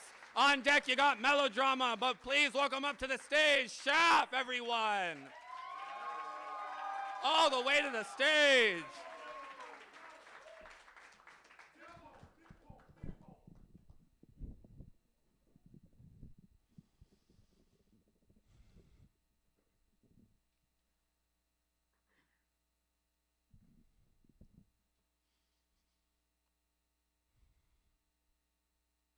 Someone has gone missing, but no tip lines are taking calls. No pictures plastered on milk cartons, no posters on telephone poles. A mother uncertain. if she's become a widow to an unborn child. Comforting words are pebble-filled pillows in a genocide. So will we redraw that line till we're all out of page? Run until there's nowhere to go but confining cages, asking over and over how many dead kids it takes to move one damn needle? I dream more Malcolm than Martin these days, thinking how too few heroes get laid to rest in ceremonial graves. They bury ideas with book bands, but no crypt can contain a dream.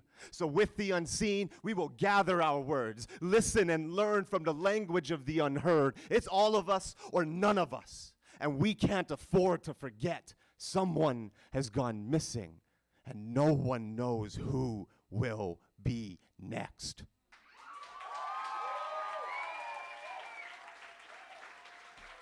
Keep that applause going, everyone. Judges, lightning fast. 3, 2, 1, put them up. All right, we've got a 9.5. We got 9.3. We got 9.5. We got 9.7 and a 9.9. Give it up for the poetry, not the points. On deck, we have Aaliyah, but please welcome up to the stage, Melodrama. All the way to the stage.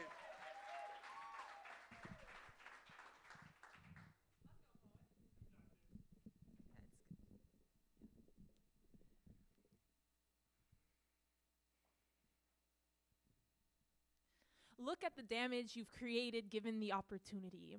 A fool gifted tools only to build her own hell. I hope you're happy.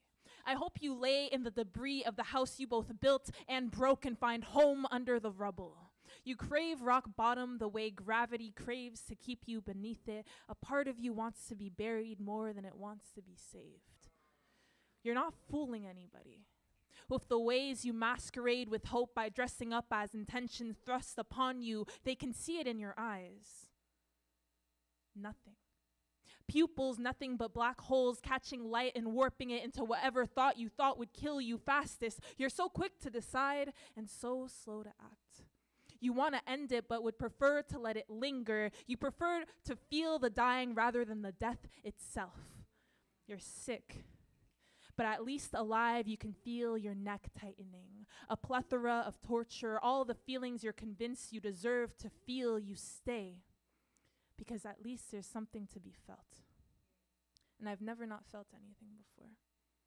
What if what lies on the other side is as dark as my eyes? What if there's nothing?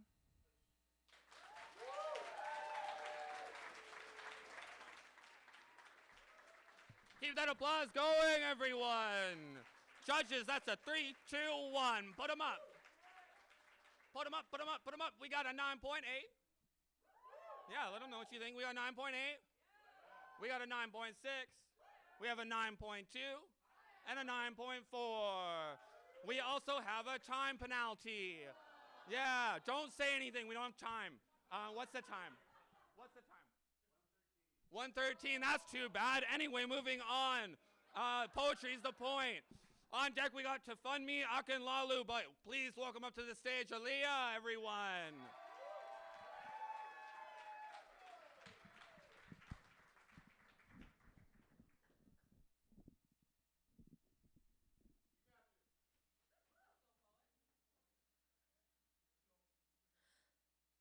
Baby, tell me, did I leave the stove on? I didn't check before I left and I'm already gone. I didn't use it to make breakfast and I ordered in last night, but I cannot shake the feeling that it's on and it just might. Sorry, honey, I know it's probably in my head, but I'd hate to come home after work to find the goldfish dead. Sorry, sweetie. Can you go check one more time? The fire truck just passed me and I fear they're on their way to mine. I could have done it in my sleep and simply just forgot, or maybe I just blacked out, though I probably did not. I know I asked already, but how can I be sure? It's better safe than sorry, and I don't want to cause a stir.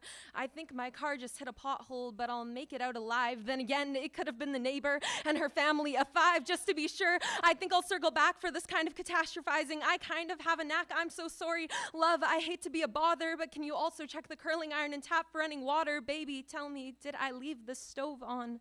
I checked 1,001 times today, but something still feels wrong.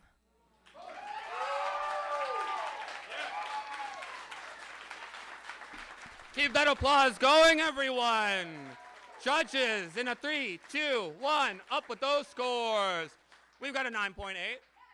We have a 9.1, 9.2, 9.4, and how you like a 9.5? All right, give it up for the poetry and not the points. On deck, you have a bit of a break, but please welcome up to the stage your final poet of this round, Tofini Akinlalu, on the projector. And I will stand here till that is looking so solid. We're giving it a second, don't worry. We're all here for it. I'm watching, they're watching. It's super chill. Whoa. Yo, switch that screen, I don't want to see myself. All right. Another round of applause.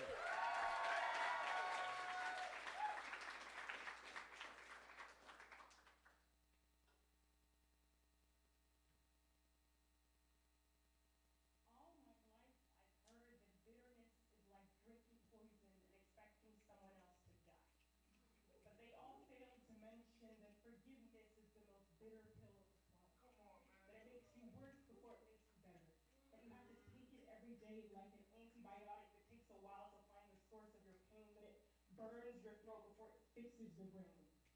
It is difficult to choose between popping pills and sligging poison, between reconciliation and rage, between accepting healing and holding on to pain. These days, they both get stuck in my throat, and I have to let myself choke on my tears and my fears that history will repeat, that people will keep hurting me because I don't get to control which of my expectations and hopes stay as seeds and which ones grow into trees. I'm running out of optimism. I don't know how this journey ends or how to pretend like it isn't killing me. So tonight I'll take out one pill. I forgive you. And I guess I forgive me.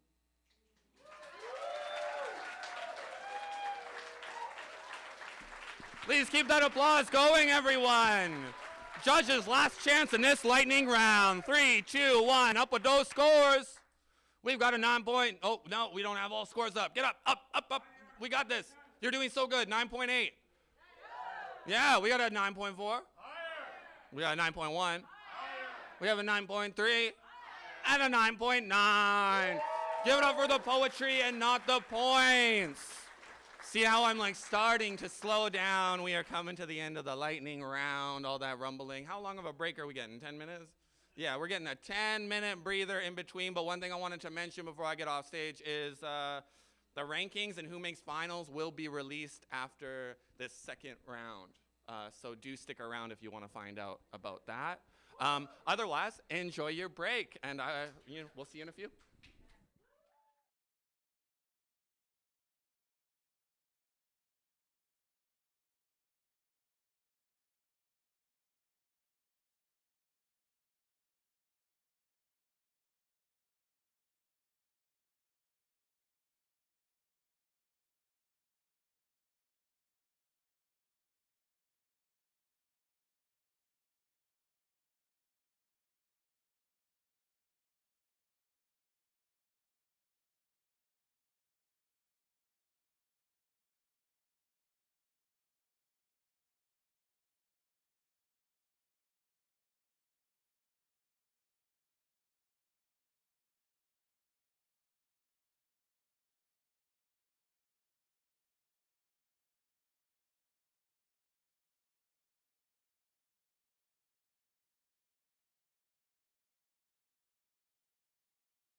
is going to begin in about 1 minute, so if you could please return to your seats and prepare for the next wild ride of slam that we're going to go on. That'd be great.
Hello.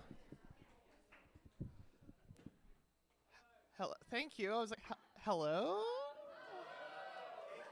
It's me. I almost locked myself in that scary washroom, and I would have had to have hosted from there. Don't do that. Okay, how excited are we for the second bout this evening? I'd like to say it's So great that there's so many faces here. Do we need to go over the rules again? I certainly can. We are here. It is a poetry slam. Do we know what a poetry slam is? See, I thought maybe some of you didn't know, so I will tell you, this is a competition. We have a 4-minute round and a 1-minute round. The same rules from a regular slam apply. Let's assume you weren't lying to me, you've never been. Those rules are no props, no costumes, no nudity, no animal acts, no musical instruments. Noises that come out of your body are fine. Be respectful of those noises that come out of your body.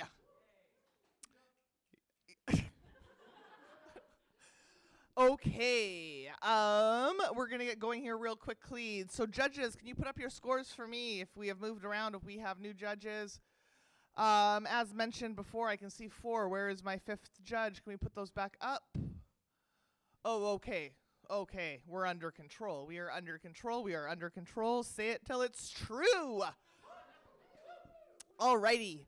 So, 4-minute round. We are going to get jumping in here. But there must be blood. So, judges, this is an important round for you, just because this poet is not actually in the competition, but they're here to kind of calibrate you. We're going to ask for scores. You're going to use that as a benchmark throughout the rest of the night. This round to keep track of sort of your score. You like it better, you score it higher. Or you like it less, you score it less. Audience, fuck those scores. We're applauding the poetry, not the points. So let's keep that energy up. We are doing so good. Judges, I'm sorry that we are going to yell at you a lot. Without further ado, can I get a round of applause? For Johnny McRae. It's his shirt. Johnny McRae, please.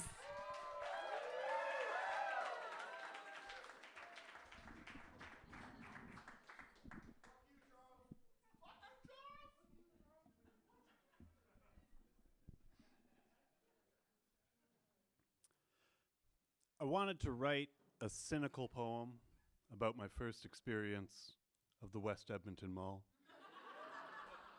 I really did, and I tried. I started by twisting up the sickest prompt I could think of, remixing a memorial to those that we say died for our freedom with a memorial to those that I saw all around me at the mall that day, killing themselves in the name of the free market. And so I wrote, in West Edmonton, where the poppies poked and sold in hawk shops row on row, and then I stopped because I felt sad.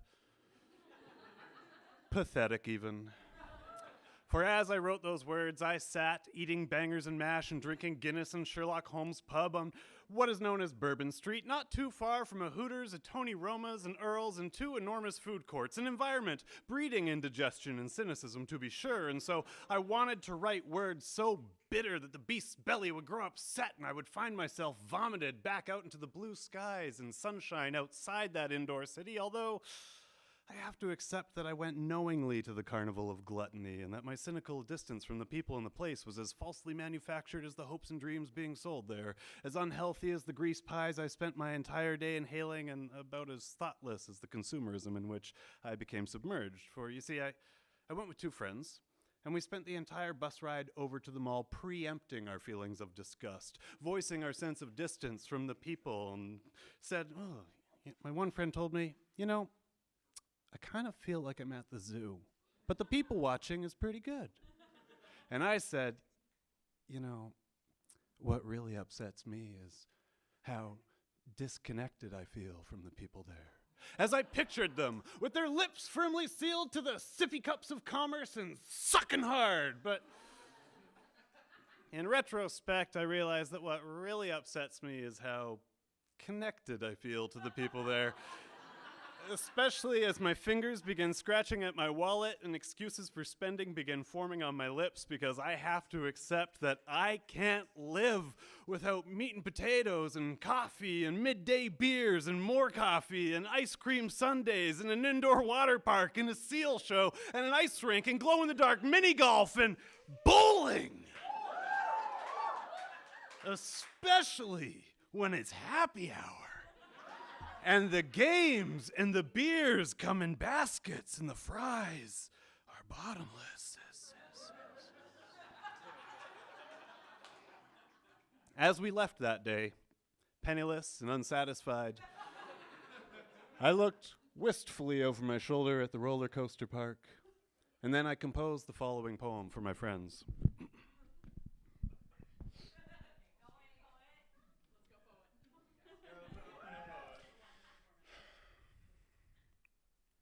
Yeah. Fuck that place.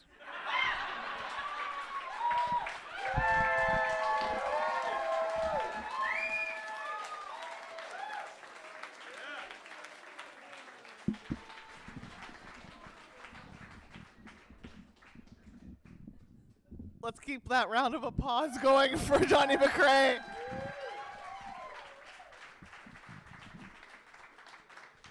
Judges in a fuck that place. Put up your scores. Oh, they're all there. Okay, I didn't even get a full song in. Okay, in no particular order, we have a 9.4, a 9.7, a 9.3, a 9.5, and a 9.6. This is also a reminder that your standard timing applies here. So poets, you have a 10-second grace period. Don't push it. Not worth it. Excellent. So we are going to start. Are we ready? This is the official start of our 4-minute bout. On deck, we've got Aaliyah Casey coming up to the mic right now. We have Kelly Mary McAllister.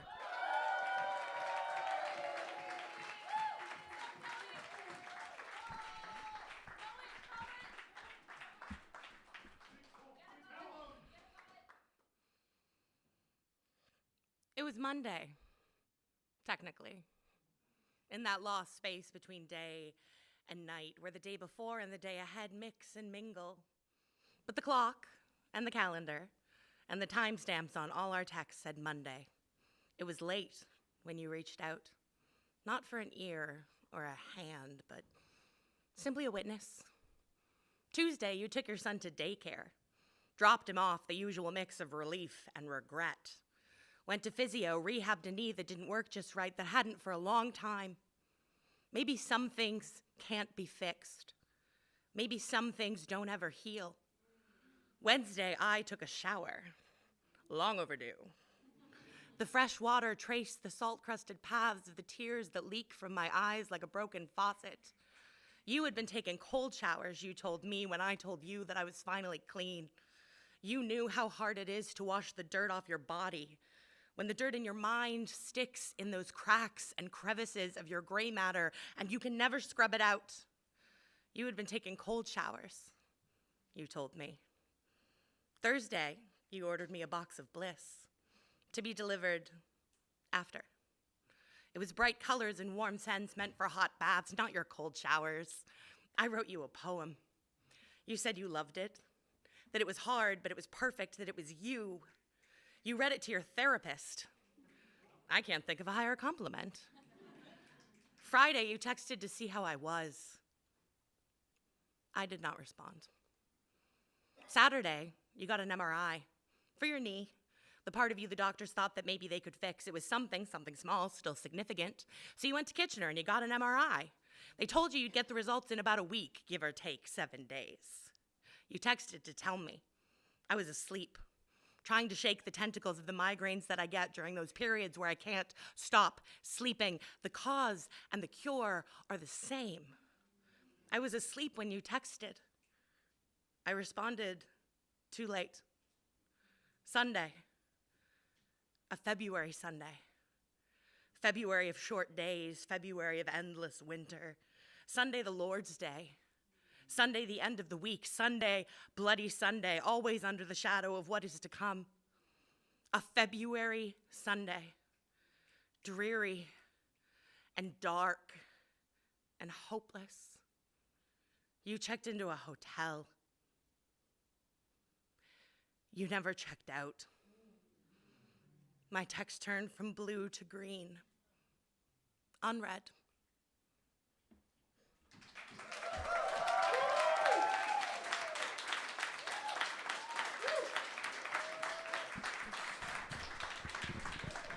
Let's keep it going for Kelly Mary McAllister.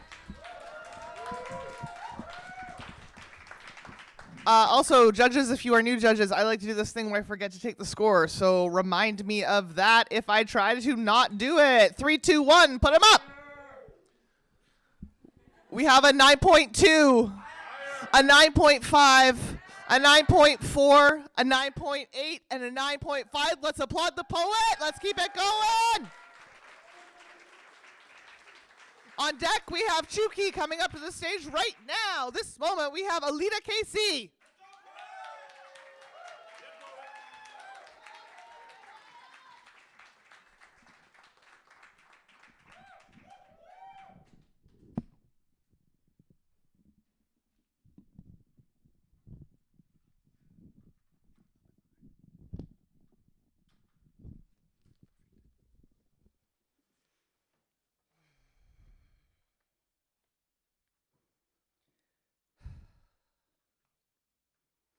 Trigger warning. I am the child of 4 chop-ons, 2 grandparents, 15 kids who all went off to have 4 babies of their own, 75 cousins. The youngest of the 15 kids had 6 babies of her own, the on her own time baby sister, the undiagnosed disabled mother. Did you know neurodivergence, being on the spectrum, and ADHD are hereditary? My mother, undiagnosed, taught me what it's like to move through the world and the importance of moving with integrity. I am the child of a compassionate and fierce mama tiger who didn't think twice about going back inside a burning building for her mini cub caught beneath the floor beams. And who didn't think twice about not leaving her child alone and staying with him until he took his last breath. 5 little differently abled babies left behind. To the man who cared more about his next golf trip than putting food on the table. See, he can't work because he hurt his back. And the places in our small little Bodung town who are willing to hire are affiliated with the devil. And Lord knows he can't be working for the devil. But Christians can abuse his children, his words, hands, and fists with neglect, fear, and withholding. Christians can spew verbal violence onto his children about their late mother who left their children behind, about the mother who loved their baby so much she ran back into a building on fire, to a home her father built, room by room, the home my mushum left her so that she would always have a place to live and raise her family just in case it was possible she could save them both. I am the child who received a visit from her mother while living, hair long, flowing, unbraided, wrapped in Cookum's red kerchief, walking towards me in the white flowing satin nightgown I just purchased for her as a Christmas gift, covered in ash and soot. It looked like she walked through the fire to see me.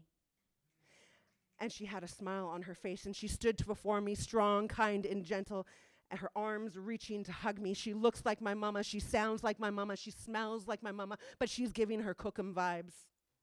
My eyes, adjusting from her appearance, land on the crumble behind her where our house went dead. Flashes of lightning dancing in the sky, vibrant colors of blue, pink, purple, and orange, lit with streaks of gold and yellow, adding to the beautiful scenery that would otherwise be our little home on the prairies. I am the child who dreamt of Mina Mama's death when I was 12, lost her mama and her little brother to the fire. Then this child is also born of the fire, a baby phoenix, and I too will rise. Don't worry, my girl, you will be okay. You will all be okay. It's in your name. Casey, small-winged one. Casey, the tree of resurrection. Casey, gamamsakata mota kisik. When I woke, I found my mother folding laundry. Upon seeing me waking, wailing with tears streaming down my face, she opened up her arms, my girl. I sat in her lap and I shared with her her fate in the next 7 years to come. And I used to wonder if she knew, and now I take solace in knowing that she knew everything would be okay. And it's not because what I shared with her in my waking hours, it's because what she shared with me while our spirits traveled. I am the child with 14 aunts and uncles disappeared when she passed. Not my problem. She shouldn't have had so many kids. The man who abused her can raise her children. I am the child of 14 aunts and uncles who decided their baby sister's eldest daughter was too young to deserve a home on the res. Don't rebuild, she said. She's too crazy, she said. She's too wild, she said. She's not deserving, they said. We want to give this land away to another, they said. Someone more deserving, they said. I am the child forced off by reserve, by tragedy and elder familial decisions. It's not a choice. I am an urban Indian. I am the child who asks for ceremony and gets left on red. I am the child who gets adopted in the Indian way, but only so they can puff their chests and chicken dance. I am the child whose Nistim is promised, don't worry, you're always here with family, but gets left behind like the littlest Miss Callister. I am the child with a wild imagination. Perhaps my past life lover didn't have horses to gift my family, so instead he gifted me a baby dragon, and that baby dragon lives in my mouth. And I am the child with a fire-breathing dragon who lives in my mouth, who burns villages down by sharing stories of truth.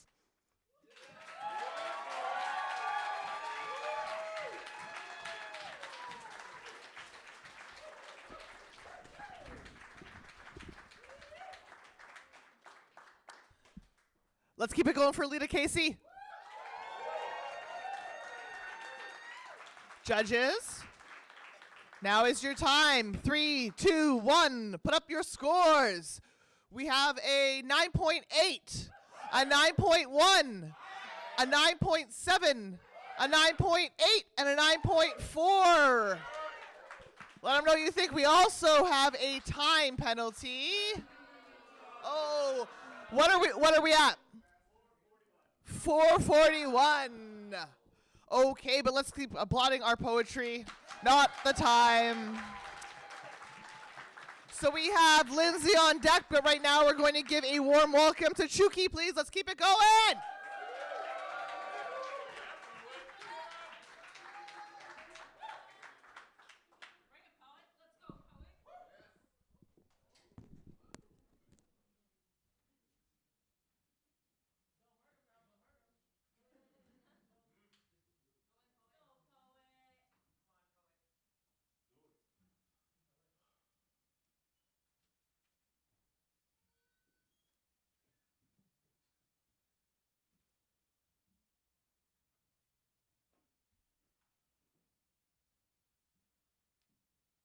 Call and response when I sing Onyebuwanem ayo. You respond Wanem ayo. Onyebuwanem ayo. Wanem ayo. Onyebuwanem ayo. Wanem ayo. Who is the child of my mother? I ask, who is the child of my mother? On his 30th birthday, Udoka woke up with terror in his throat, and he ran into the arms of his sister Awale to confess, "Spirit of my spirit, I have this fear that as I age, and my body changes, one day I will see myself and not recognize who I have become." Heart of my heart, she responds, "Remember our song, remember our secret song. If you sing it to me, I will know it is you, and I will remind you of exactly who you are." Awele left her brother's side and walked out to the front door. This is when she heard Mmao, a magical spirit dancer, with his body covered wild with dried raffia and palm branches, and a face carved out of wood, calling out her name, Awele. Awele! The living must not speak to Mmao, Awele responded. Her brother, hearing her fear, grabbed a cutlass from inside himself. Seeing the Mmao approaching his trembling sister, he charged towards it, chased it into the bush, caught it, slashed it, and set it on fire. When he returned home, he sees his sister standing outside the front door, and he calls out to her, Awele, Awele! The living must not speak to Mmao, Awele responded. I am no Mmao, I am your brother. I will know my brother if I see him. Remember our song? Remember our secret song, he pleads. Sing me with it, she asks. Onyebuwanem ayo. Wanem ayo. Awele looks at him with a confused and remembering eye. This is when her brother sees himself come out of her room. He charged towards Mmao, chased it into the bush, caught it, slashed it, and set it on fire, then ran home to his sister. When her brother returns home, he sees his sister standing outside and calls out to her, Awele, Awele! The living must not speak to Mmao, Awele responds. I am no Mmao, I am your brother. I will know my brother if I heard it. But remember our song, remember our secret song. Sing it to me, he pleads. Onyebuwanem ayo. Wanem ayo. at him with a confused and remembering eye. This is when her brother comes out with a cutlass in his hand. Udoka looks at himself and does not recognize what he has become. He calls out to himself. His voice is the bush. His voice is the trap. His voice is the blade. He sets himself on fire again. On his 30th birthday, Udoka woke up with terror in his heart. He confessed to his twin sister, I have this fear, that as I age and my body changes, one day I will see myself and not recognize who I have become. Remember our song. Remember our secret song, she says. If you sing it to me, I will know it is you, and I will remind you of the man you always were. When I walked out the front door, I heard Mom call out to her, Onye bu nwanne ayo.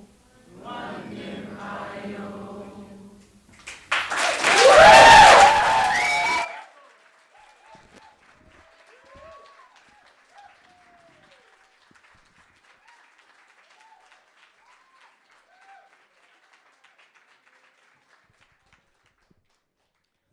Let's keep it going for Chuki.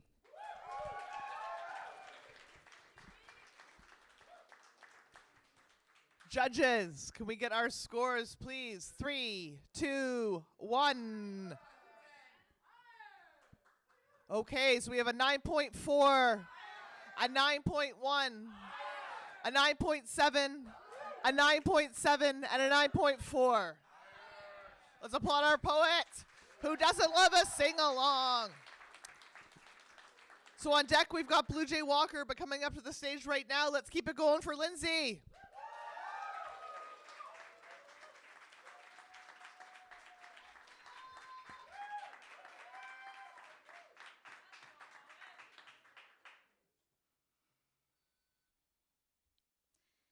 The inside of my head is an ocean of overthinking. Waves crashing worry and plunging me into a salty suffocation of panic. Anxiety is another kind of drowning. So I crave silence like oxygen. But these thoughts are all encompassing, the thoughts that get stuck. Like a broken record. Over and over, my head is the highway. My thoughts the transports in traffic, and it's hard to keep track when my head is swallowed by the racket, choking back the urge to scream, to hide. How am I supposed to live like this? But every so often, I can take a breath, and the constant pressure on my chest wicks away. The storms stop their raging, and the sun breaks through thunder, heads to rest on my face. And just this moment of silence reminds me that maybe everything will be okay, before it starts up again. And then it's hard to remember, it's hard to remember, and it's hard to remember anything other than this. The inside of my head is swirling like a whirlpool that I cannot swim out of. And it seems like no matter how hard I try, these worries always hold me under. I cannot not live like this. I try to get a grip, push everything in me out. I have to drown it out, but no music is loud enough. I can still hear myself thinking. I can still hear. I can still thinking. Still here. I can still thinking. Still thinking. I can still hear myself thinking. Silence. Isn't it sweet? This time, maybe this time, it won't leave.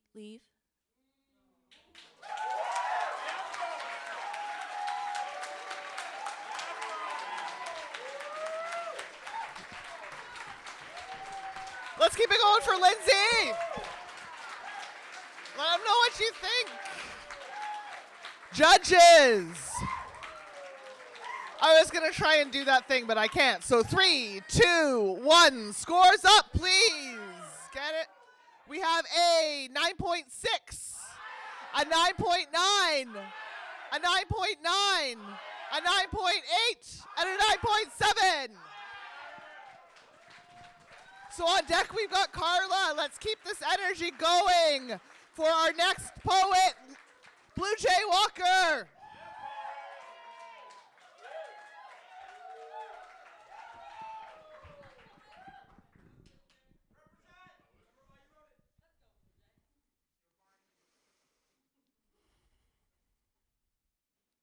I have discovered an ancient magical potion recipe that will turn me into an ant.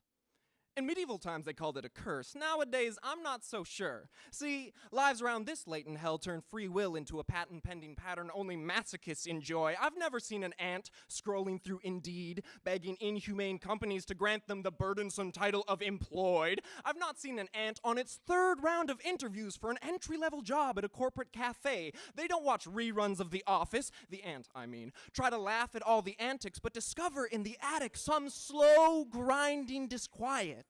As the show's years go by and they find themselves less and less able to identify with anyone but the antagonists, relegated to the background, because so often those are the only ones honest about the facts that it is not about them. There are no freebies. They're just trying to punch the clock, make the money required to convince other members of our exact same species, look, I am worth keeping alive. See, I can afford it. Sometimes I wake up begging for a hive mind, an altruistic alteration to make me an actor for the good of all mankind. I don't care if I'm only a cog, so long as you tell me the machine is beautiful. The clock is perfect. It whistles at noon. Out of a wooden house launches a whittled cuckoo, and we all hum along to the tune. I've been collecting all the parts required for my potion.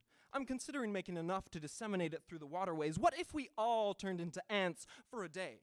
Succumbed to the master plan, watched everything run on time for a change. No more overpriced apartments, traffic jams, or amputee ants who sacrifice everything for a system they no longer believe in, begging in the alley for change. I wouldn't grind my teeth when I sleep anymore. Wouldn't watch the news for countries I am not a part of, which somehow still manage to ruin my day. Did you know an ant can smell barbecue sauce 6 miles away? But I have had my nose clogged since 7th grade. Ants can lift objects 8 times their weight, and I do the same, but only in my mind. Those boulders of memory strapped to my conscience I pull behind me each hour I'm awake. In their wake, a dirt highway 10 lanes wide, yet still there are traffic jams, as every thought blows its horn, demanding to be first in line. I'll get to none of them in good time. That brand is out of stock. We haven't had a good time in a great while, and soon enough, fear not, we won't have time at all. Do you remember when you were a child, nothing but time on your hands, watching ants raid your picnic for dill chips? It seemed so astonishing, the way they carried boulder bounties beyond their comprehension in size, yet they would not resign, rather rally round the raisin rock, a dozen mandibles entwined, the hustle tangible to find, each warrior radically aligned, no claim laid, safe to say, this will serve us all in good time. It seemed simpler then. Even in your more sadistic moments, holding the magnifying glass overhead in vicious omen, watching worker ants scurry, burrow, and scatter from the fire line of pure sunshine, you almost envied, even in the fray, their position. At least they knew where they stood with the big man upstairs. So when I made that potion recipe, for you and I poured enough. It's already happened. Try to change it, but you can't. Did you notice? Something in your drink tastes a little funny? You're welcome. Tonight, we all become the ants.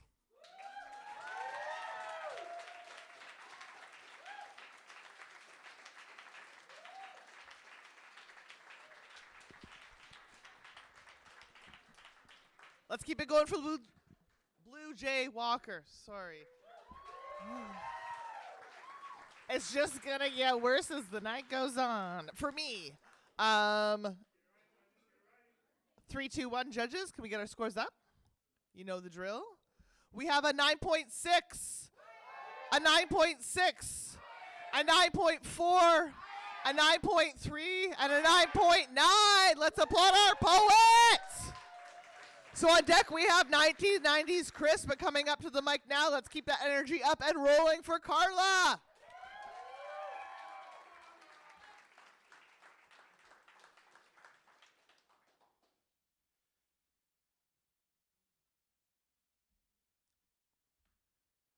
There are two ways to know I'm alive. I'm breathing and I'm anxious. There is imbalance in the way the days string together. There is no reprise in the harsh, continuous flow of living.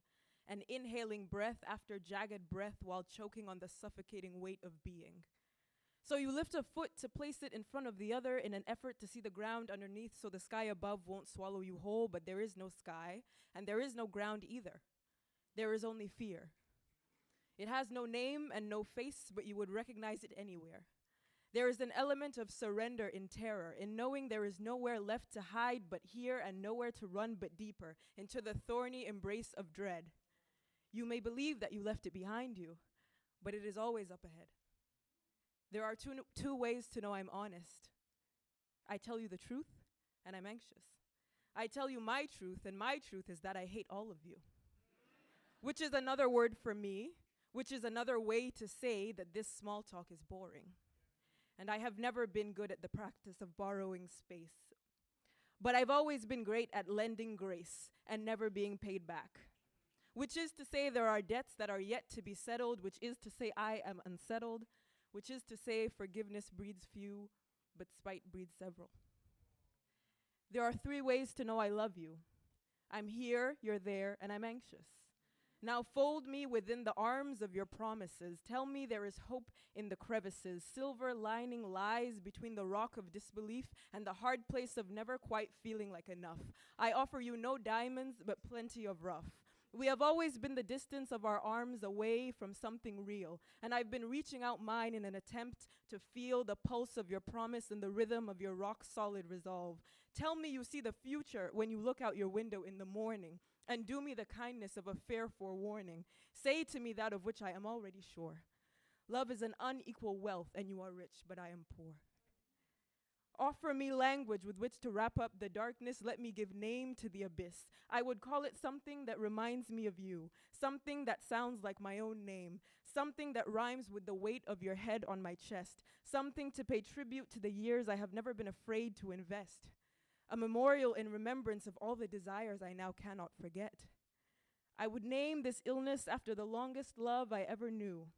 Name it for timelessness, for tragedy, and the forgotten art of seeing things through to the end.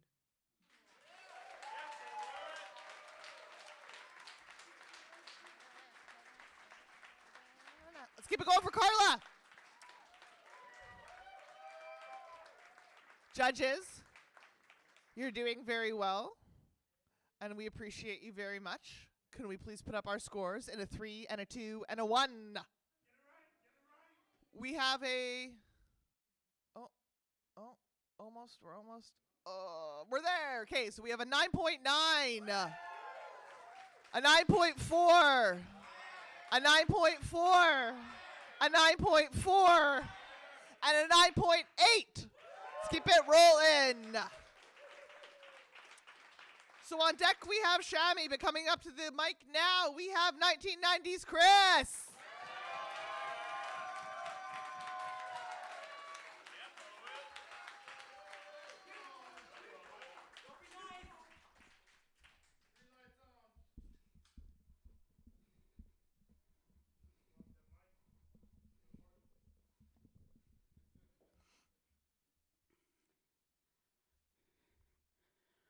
When the sun beamed down from the heavens, it cut through the window, lighting up the sad face of a small plastic donkey.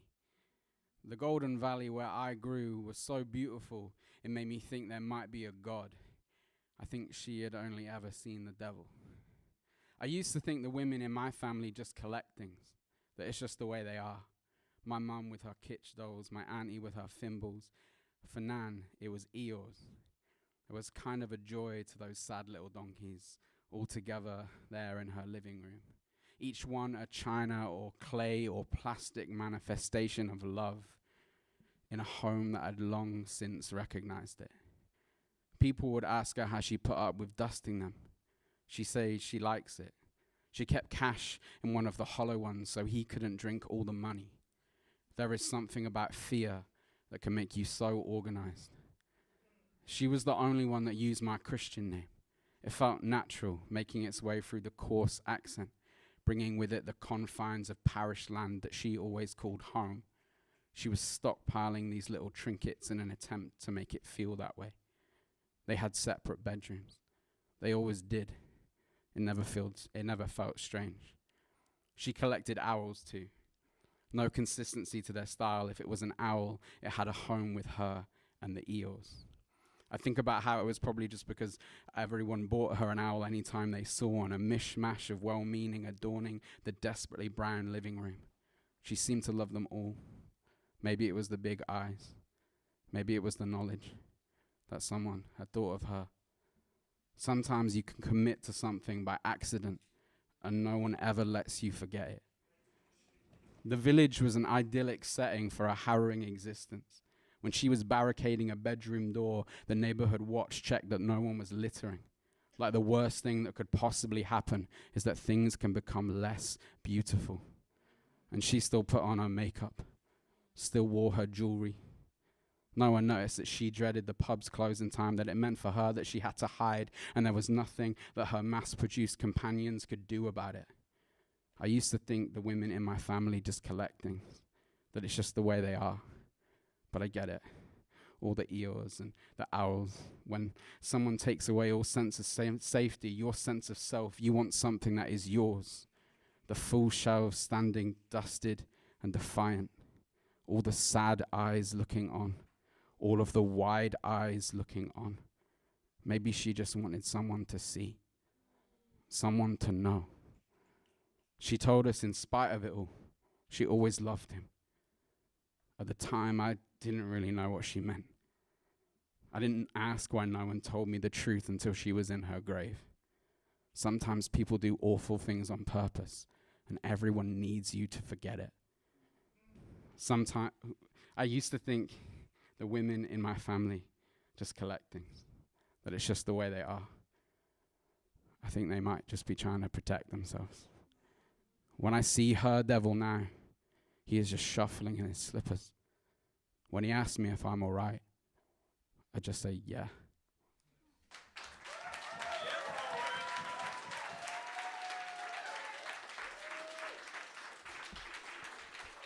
Let's keep it going for 1990s Chris.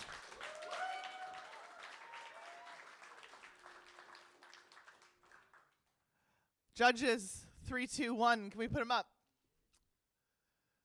We have a 9.9, an 8.9, a 9.5, a 9.8, and a 9.4. We've got Chantel DC on deck, but in the meantime, can we please keep it rolling for Shammy?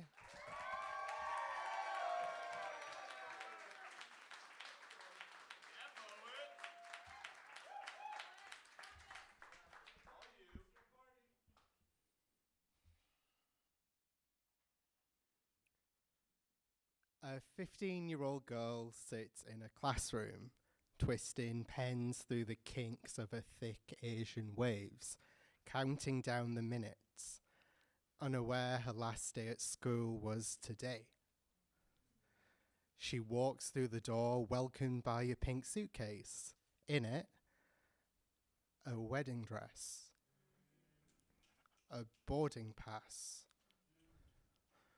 a dowry, not realizing at first it's hers. She kneels at the foot of her bed, with rivers in her eyes and rosary beads wound tight around her wrists, like handcuffs. Douse her skin with holy water, wash the western from their daughter. Her ideal is not the ideal of good girls. Good girls dress modestly. Good girls wear a hijab. Good girls say yes, mother, yes, father, And you, my dear, are too far gone to be a good girl. God forbid she chooses to say no. Conforming is an index finger press at her lips. Values are shackles, and mother's word, sacrosanct. Go. You're a scripture of expectations, written by hands that never belonged to you. Practice your signature until it's pretty. It has to look good for photos. She served guilt on a silver platter. Marry a man you've only met through passport photos. He may be 10 years your senior, but when you're his age, you will look like his wife, not his mother. Like mother, like daughter, on opposite ends of mirrored glass. Like a snake that bites its own tail, mother tells her arranged marriages work. She was a prodigy. Had no choice but to be. The same mother who wants to protect her modesty sells her daughter to a stranger for security and property. This is our culture. She's told to simply play the part. She's played princesses plenty of times, but her dollhouse of dreams becomes ruins before her. You don't need college. You don't need education. That's what's wrong with your generation. Nothing matters once that ring is on your finger. Security is financial. Girls don't need to become anything substantial. I often think, if that was a white girl that disappeared from a school register, wouldn't outcry be quicker to register? Her veil is long enough to hide her tears. Blood diamonds encrust her neck, choking on family heirlooms, haunted by the women that came before her. Her bare feet drag down the aisle, tugging her father's arm, pulling him back, pleading through her silence. They say she will have a choice, to either say yes or no, but the latter ensures she can't call her family home anymore. Remember, everybody's watching, so make the right choice. Tradition slits her wrists before the blade gets a chance. But don't worry, sister. Henna covers all scars, just beautifully.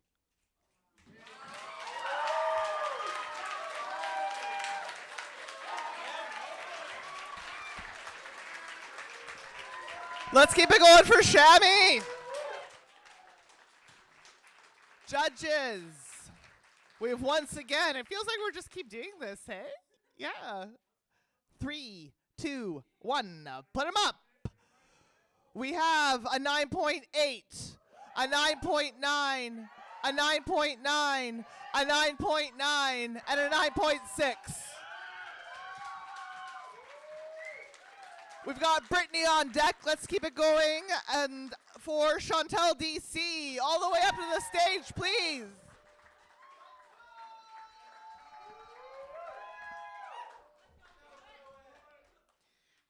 Uklak se shub kosta ashkria soup siete lakangan mamachni Chantal.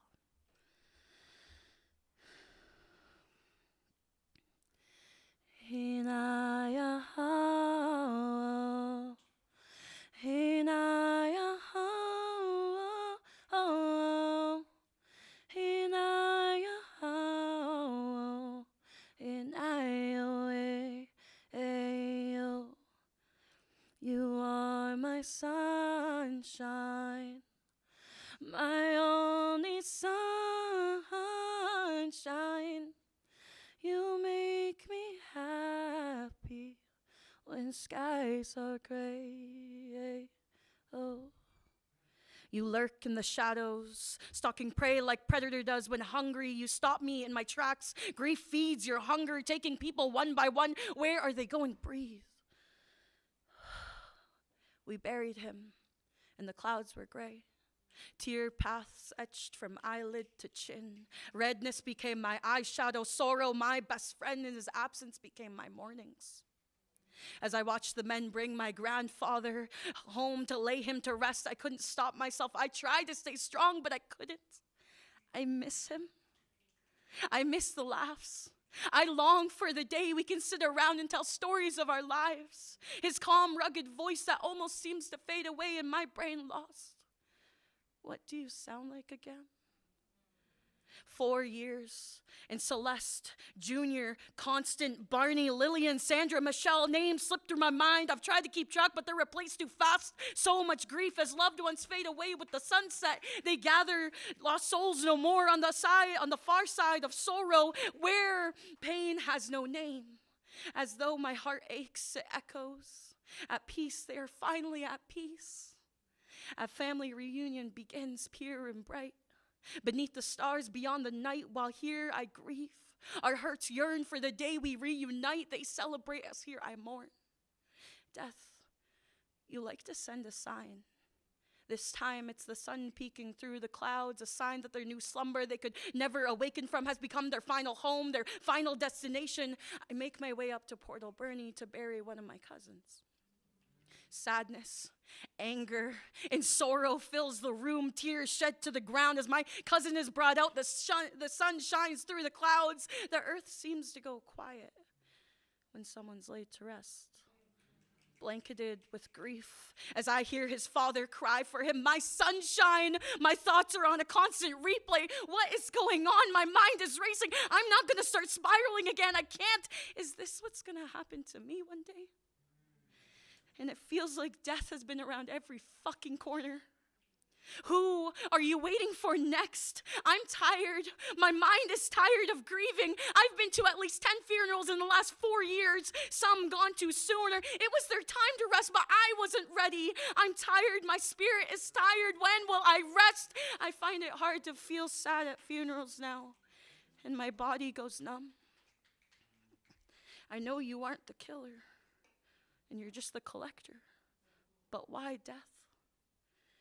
You never know, dear, how much I love you. You make me happy when skies are gray. Oh.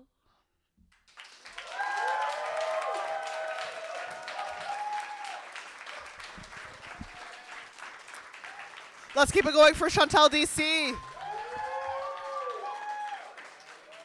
Judges, it's that time again. Surprise. 3, 2, 1, put them up.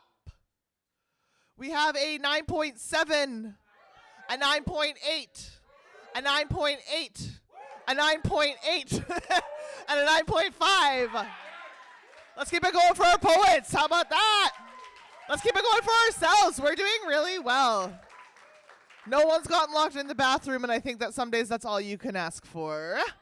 So we have Catherine Garrett on deck. We're going to keep our energy up, and a thunderous round of applause for Brittany.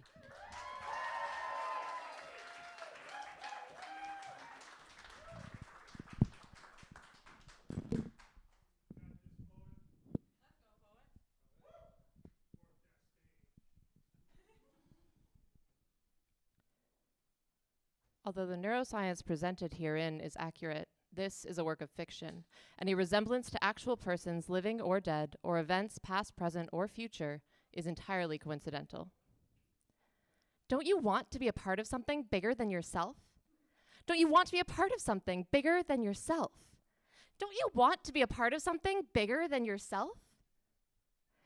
It's commonly believed that we only use 10% of our brains on any given day. This is demonstrably false.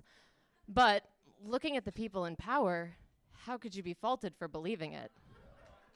It's also commonly believed that our brains become fully mature, donning their graduation caps and hanging their full-grown brain diplomas on the innards of our minds at age 25.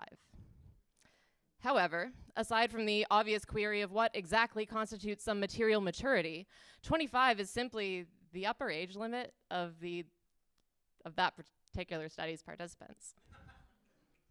If we zoomed out, broaden our scope, we'd continue to see myelination and plasticity. Our brains don't stop changing until we're dead, and even then they decay. Perhaps there's an argument to be made for decayed to be the most mature form the human brain can take. Looking at the people in power.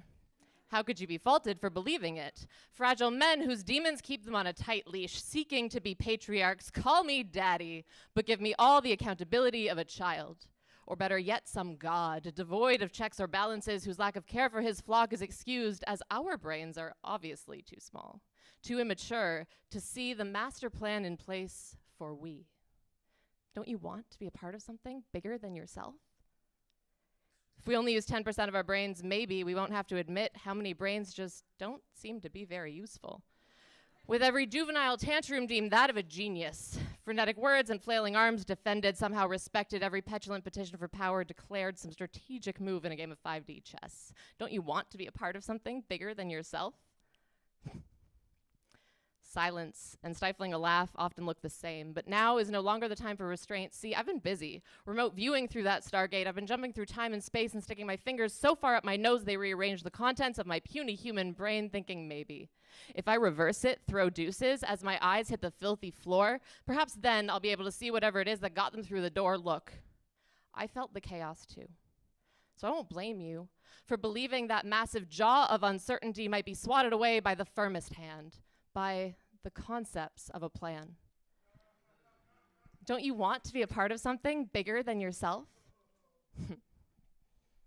Daddy's got a mandate and he's calling the shots. He's wearing robes and he's stirring the pot, preaching clean slates and pre-approved thoughts, setting the schedule for when you'll feel fraught. He combs through your basket and approves what you bought. You'll do what you're told and believe what you're not, and we've got robots now. Recreating images from brainwaves with near perfect accuracy, creating a human thought dictionary, standardizing clarity, rewarding reproducibility, and I'll remind you, the stepwise order of literacy. First, you learn to read, and then you learn to write. Don't you want to be a part of something bigger than yourself? Oh, God. With every brainwave read, dissected, written, inserted, I'll be clinging to I for dear life, grasping at the last scraps of individuality, of multiplicity, until these knees bend themselves independent of me. Begging, integrate me, Daddy. We surrender to the most mature form the human brain can take, that singularity, and we are unquestioningly, incomprehensibly, irrevocably, inevitably happy about it.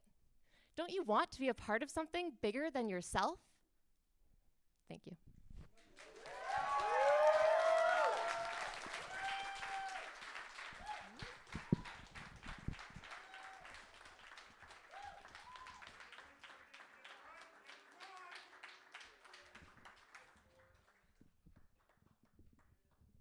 Let's keep it going for Brittany.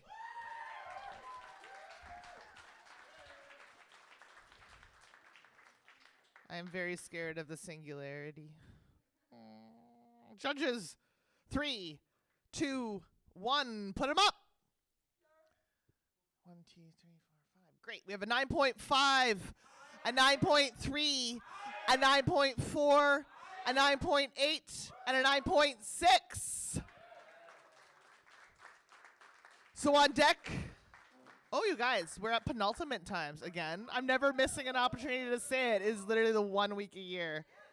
But in the meantime, so on deck we have Ananya Aravindan, but coming up to the stage now, we have Catherine Garrett. Let's go!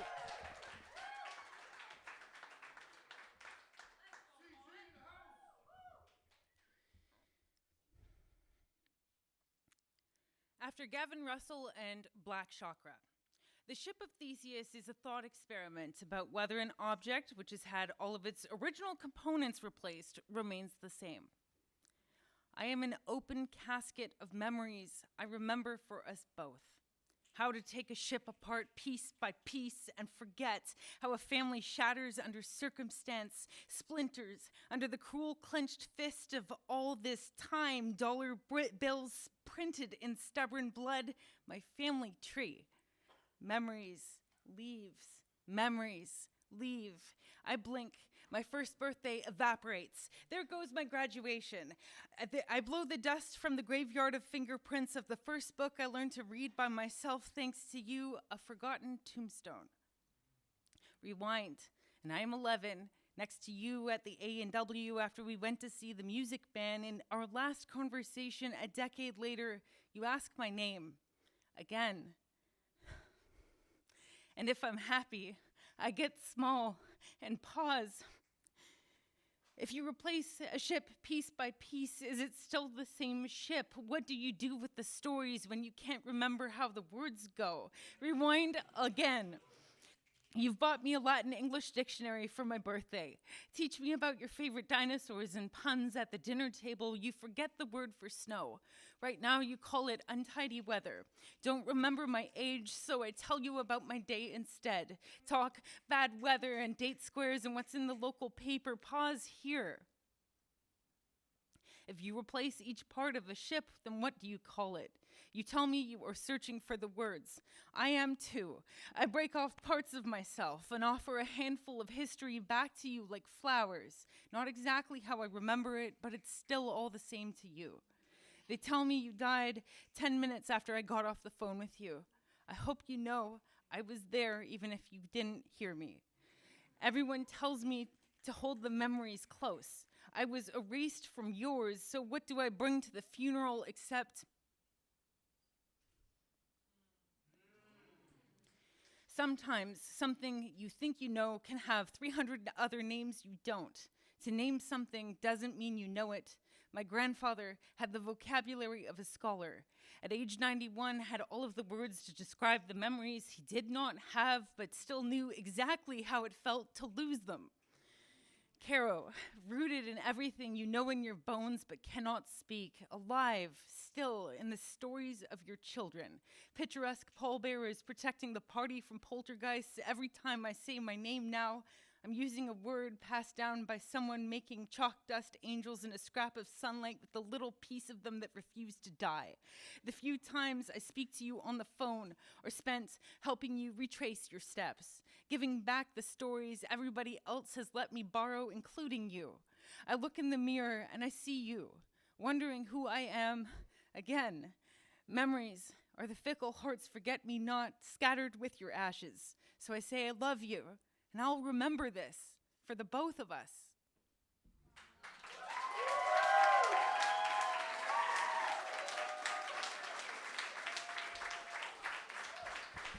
Let's keep it going for Catherine. Do y'all have a favorite dinosaur? We don't got time to talk about it right now, but I would like to talk about it later because as an adult, we do not talk about it. 3, 2, 1, judges, put them up.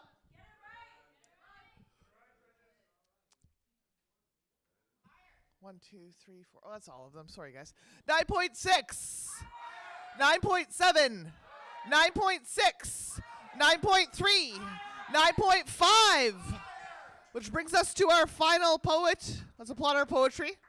Yeah, you were on the right. You were getting it. You're right. Correct. Always. Many applause. All the applause. Let's keep that rolling for our last poet in the 4-minute round, Ananya.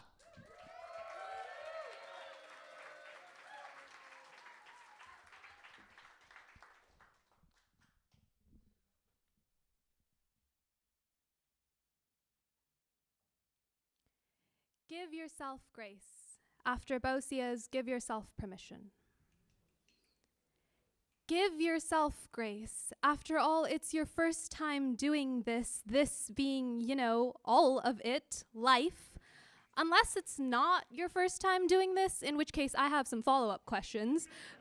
But give yourself the grace anyway, because I can't say for certain, but I'm pretty sure this shit doesn't get any easier the second or third or 1000th time around. We are all children, thrown in the deep end, trying desperately to float, to build ourselves little paper boats with no instructions and no experience. Learning to swim through trial and error means sometimes you will go under.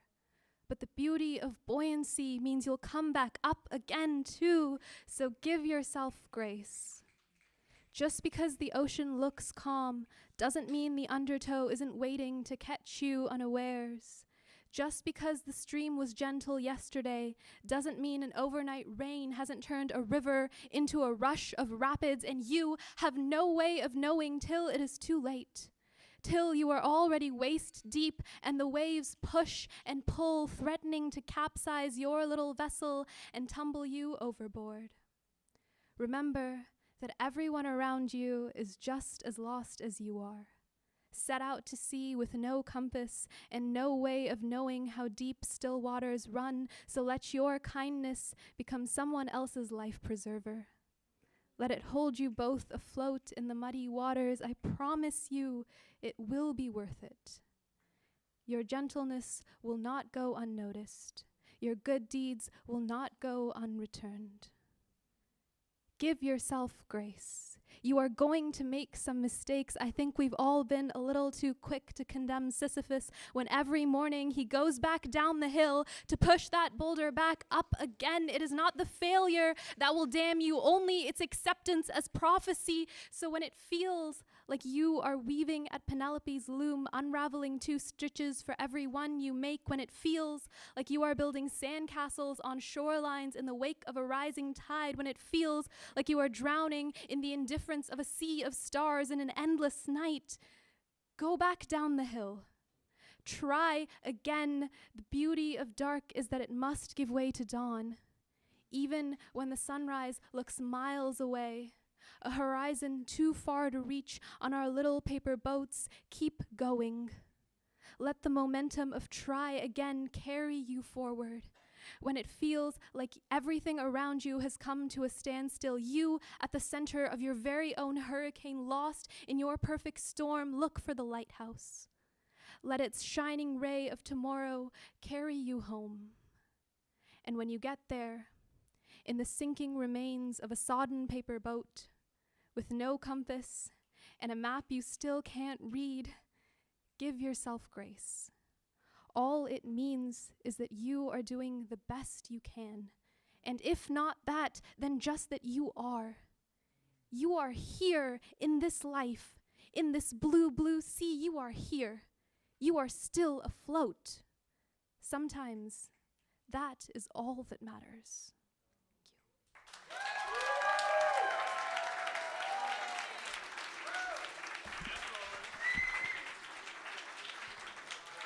We did it. We just have one more round of judging before we jump into our 1-minute round.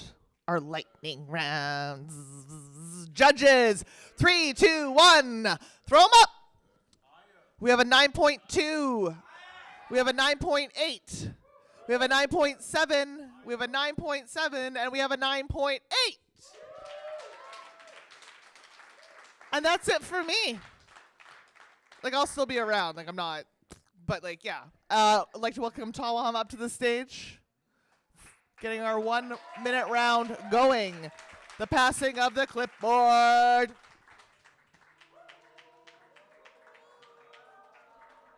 Y'all ready for a lightning round? That was badass, by the way. What the fuck? Yo, give yourselves a round of applause. We are 2/3 of the way through this or whatever. I don't know math. But we are doing fantastic. The energy in here is amazing, and I just want y'all to keep it going for the lightning round. How's that sound? Cool. I'm going to keep doing what I'm doing, which is go, like, I don't have other ways to entertain you. Be entertained by how fast I'm trying to be in the interim. You know what I mean? All right? All right, cool. Anyway, it's a lightning round. We don't have time for anything else, so we're just going to get right into it without any further ado, right? We're not missing anything. Oh.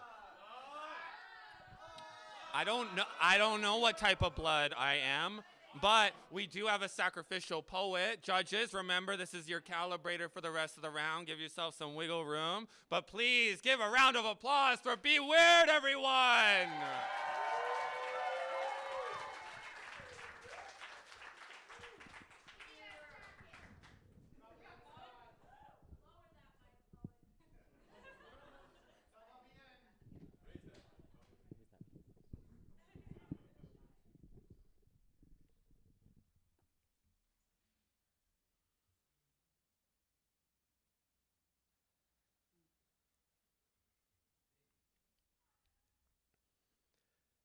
My trauma lives in my body, but my trauma is not me.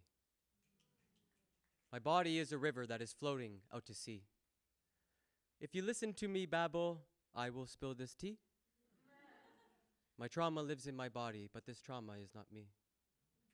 I am a stormy rain cloud pierced by a mountain peak. My trauma is a river that is flowing out to sea. Wherever I may go, that is where I'll be. My body is a river, but this river is not me. I thought that I was trapped, but truly, I am free. My trauma lives in my body, but my trauma is not me. I live only in this moment. The rest is history. My body is a river that is flowing out to sea. If you listen to me babble, I will spill this tea. My trauma lives in my body, and this trauma is not me.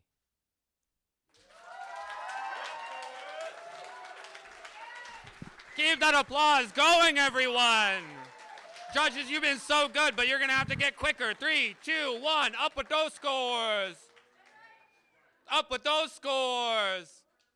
I got to see all of them. Wait, 1, 2, 3, 4. Where am I missing a score? 1, 2, 3, 4, 5. There we go. Okay, cool. 9.5. We got 9.5.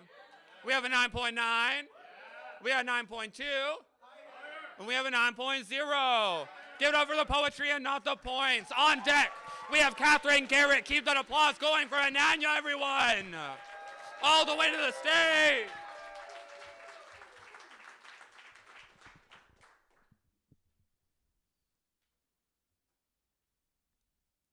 A love letter from a nightlight to a switchblade. You know, my friends all warn me about you, you with your razor wit and brilliant mind balanced on a knife point between joy and desperation. They all told me to run, to leave before I cut myself on your sharp edges. My darling, don't worry. I know I have nothing to fear from you who learned gentleness in a world that wanted you tempered steel and unyielding metal. When is a blade not a blade? When you trust the hand that holds it to keep you safe. I know what it is to be needed, to be there for someone in their darkest nights, but I've never once known someone to stay once the shadows were gone, to want me in the daylight. When is a light no longer a light? When it's too used to existing in the darkness to remember how to shine alone. When is a broken thing not broken? When it's found the part that makes it whole. Thank you for showing me what it is to be loved, for reminding me what it is to be enough. Judges, or audience, keep that applause going. Judges, I'm going to need to see it in 3, 2, 1. Up with those scores.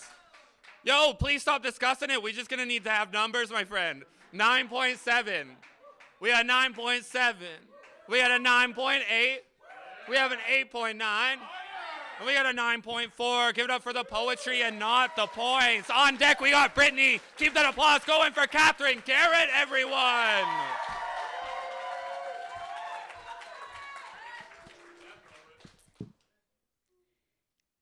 Forgive me if I'm being blunt, but man, that beard is beautiful, and you are gorgeous. So please believe me when I say I want to take a 5-minute roughing major with that ass. I've liked you for a long time, and tonight I'm on a breakaway with my feelings. So boy, no, man, I want to zambone you across the kitchen floor and back again.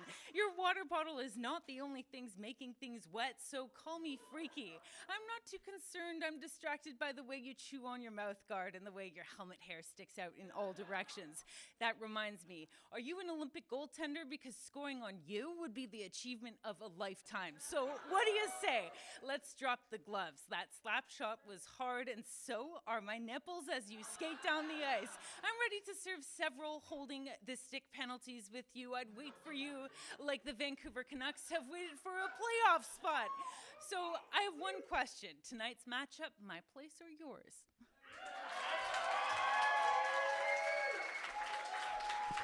Keep that applause going, everyone. And judges, in a 3, 2, 1, up with those scores. Yo, this isn't the time to choose the score, y'all. Like, have you watching that every single time? Anyway, sorry. 9.6. We got a 9.4. We got a 9.4. We got a 9.2. And a 9.8. Give it up for the poetry and not the points. That's the only hockey fan I trust. On deck, we have Chantel DC, but please give a warm welcome to Brittany, everyone.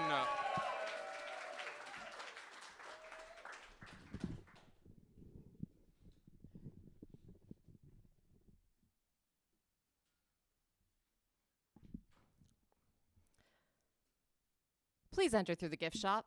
Check out the snow globe housing my panic attack, the glow-in-the-dark map of my blind spots, and the keychain listing my pretensions. Apologies for your keys never fitting in a pocket again. The supplier said shrinking the font would render the overcompensation illegible. You'd be amazed what I call survival when no one's looking, or maybe you wouldn't. They're airing the CCTV footage of me trying to be brave on Channel 5. Look at me, lugging my emotional support guillotine and a blender full of teeth and good intentions. I filed a noise complaint against my inner monologue, lost the plot on purpose, and then gave it 1 star for being difficult to follow. Ranked my exits by likelihood of public sympathy. I laminated what should have been the last words I ever spoke. It's a compliment I gave to my best friend in 3rd grade, and stuck it to my fridge. I keep getting handed the scripts of roles I'd never read for. I'm busy method acting hubris and auditioning next week for the unabridged edition of this exposition. There are easier ways to be forgotten, but I like the lighting in this one, and we've got a standing ovation scheduled for whenever I finally shut up.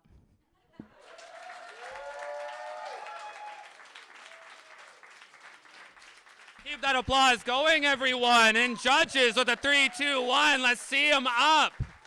We've got a 9.7. We've got, let them know what you think. We got a 9.7. We got a 9.5. We got a 9.5. We got a 9.2.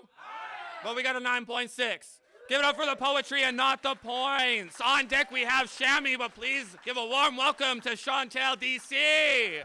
All the way to the stage.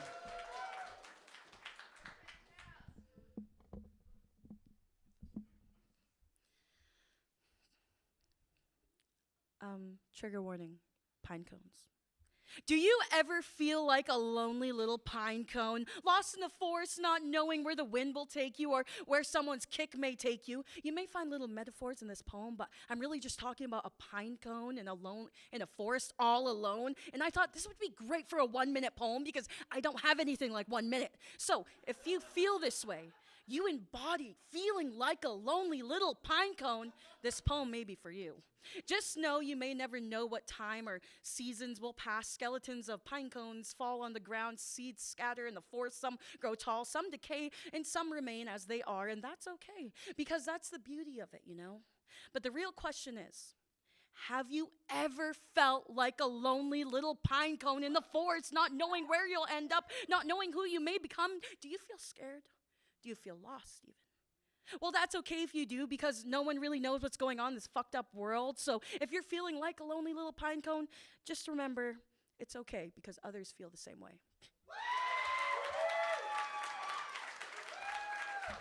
Keep that applause going, everyone. Judges, y'all are doing so good with a 3, 2, 1. Up with those scores. Oh, you're just doing that on purpose now. That's a 9.6. We got a 9.6. We got a 9.5. We got a 9.3. And a 9.7. Give it up for the poetry and not the points. On deck, we got 1990s Chris, but please welcome all the way to the stage, Shammy, everyone.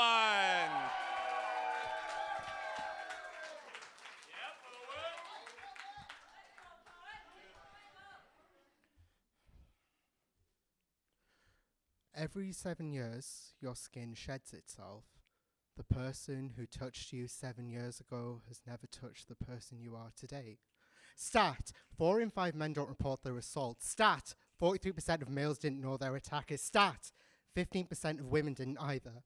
So why was I never taught to walk home with keys between my fingers and be on high alert? Stat, you'll only see your first male victim 39 photos into Googling assault survivor. Is that how it's meant to be? How it's meant to? How it happens to men too? Men too, men too. What do men do? Keep it silent, keep it stiff, lift their chin, swallow the pain, douse the skin in bottles of body wash. But what's the use? Bottle dried up, bottle empty. Bottle feels like an extension of this body tight, full of things to say. It wonders, was it something I wore or something I said? Was it rape if I didn't say no? N-O, 2 letters. A voice is trained to stay quiet, but no is a phoenix burning its way out. I have so many words to say, and all that escapes is...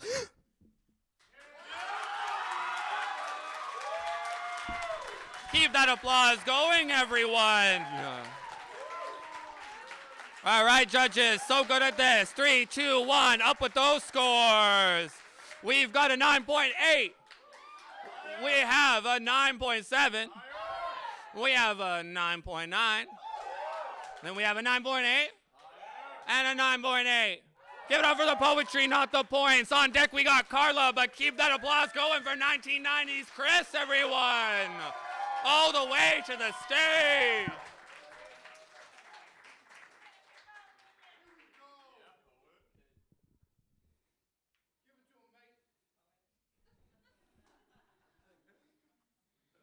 I know it's easy to forget that wearing your heart on your sleeve is a freedom that some people don't get.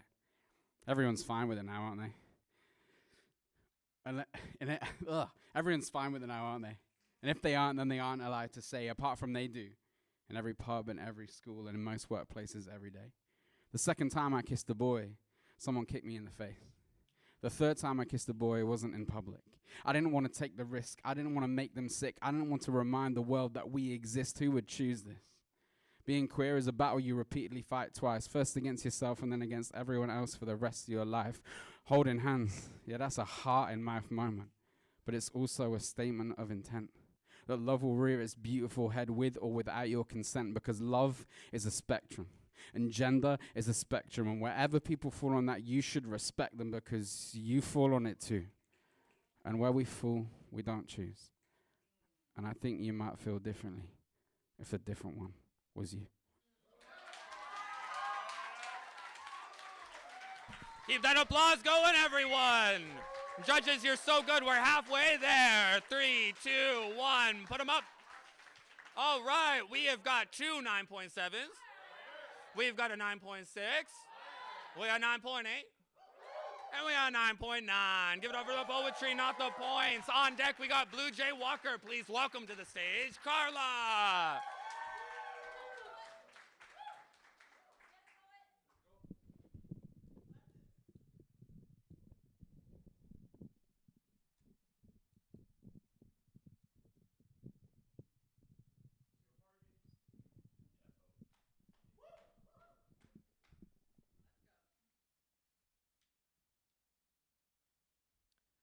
To whom it may concern, if you reach out your hand to touch me, you may find holes in my sides and scars in my hands, sort of like Jesus had in scripture.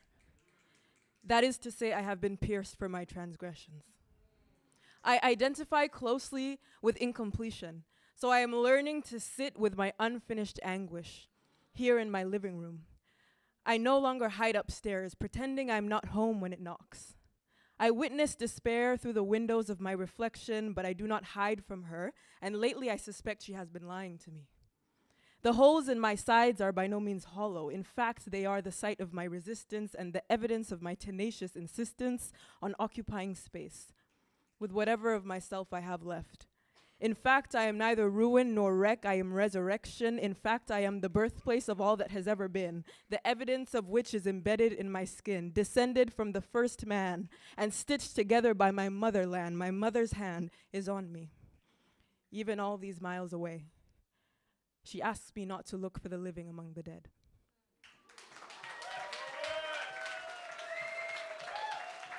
And keep that applause going, everyone.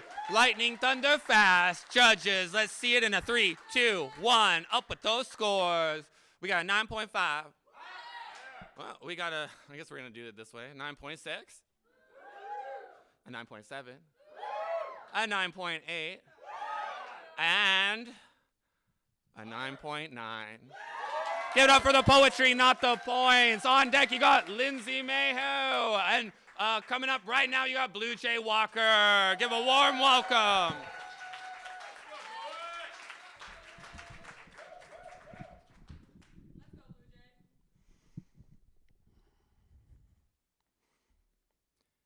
There is a traffic jam outside the anthill today. Fuck me, this happens every time some hive mind numbskull thinks it's a good idea to bring an entire napkin down the tunnel because of a singular drop of barbecue sauce absorbed in its uppermost corner.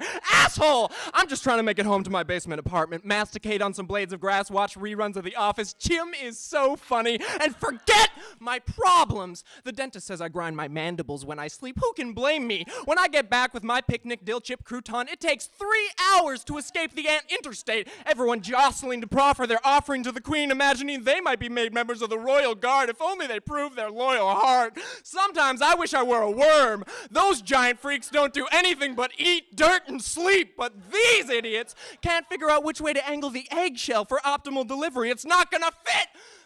They've been petitioning for weeks to the Queen to solve the root of our congested disease. Her engineers just released by royal decree a solution so profane, we will be adding to the highway one more lane.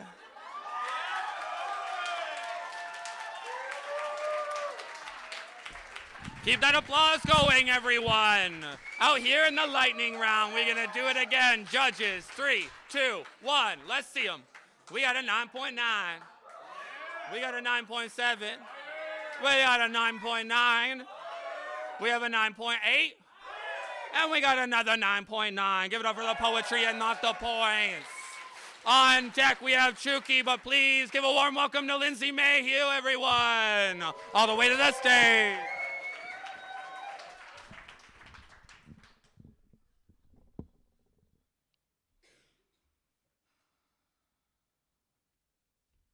God is not a woman.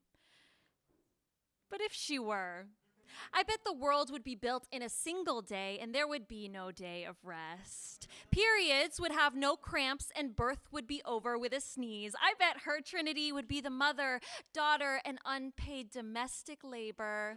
If God were a woman, I bet the commandments would just be a suggestion. I bet you'd tell her, lighten up, baby. It's not that serious. Don't be so sensitive. I bet her holy book would be nothing but nagging. If God were a woman, I bet you'd have her wrists bound, her mouth gagged. I bet your crucifix would be her on her knees with her lips sewn shut. I bet you'd call her a slut for giving birth to the world, as if wombs aren't the definition of creation. If God were a woman, we wouldn't have to beg for love or respect. I bet we could wade into the world with arms wide open and fear nothing.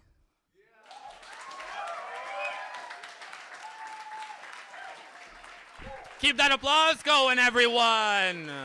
We've got a few more left. This is pre-penultimate time. So judges, 3, 2, 1. Put up those scores. We have a 9.9. And then we got a 4 of a kind, 9.8. I think that's the poker hand or whatever. Give it up for the poetry, not the points. On deck, we got Aaliyah Casey. But please give a warm welcome to Chuki, everyone. All the way to the stage.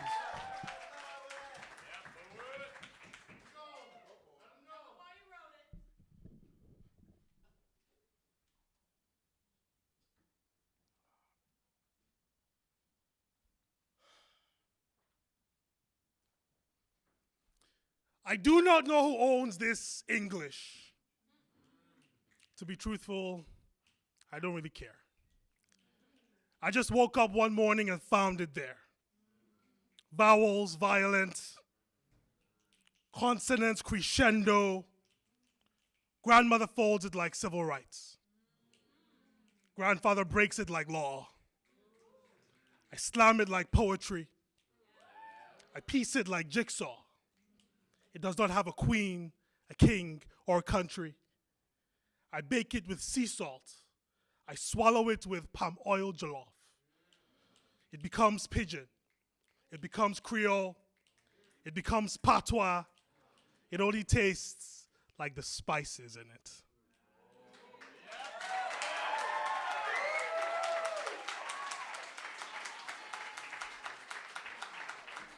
Keep that applause going, everyone. And judges, with a 3, 2, 1, let's see them up. All right, we have a 9.9. We have a 9.9. Sometimes I think I'm tripping. We have a 9.7. We have a 9.8. And a 9.8. Give it up for the poetry and not the points. All right, on deck you got Kelly, Mary, McAllister, but your penultimate poet of the evening, give a warm welcome to Aaliyah Casey, everyone.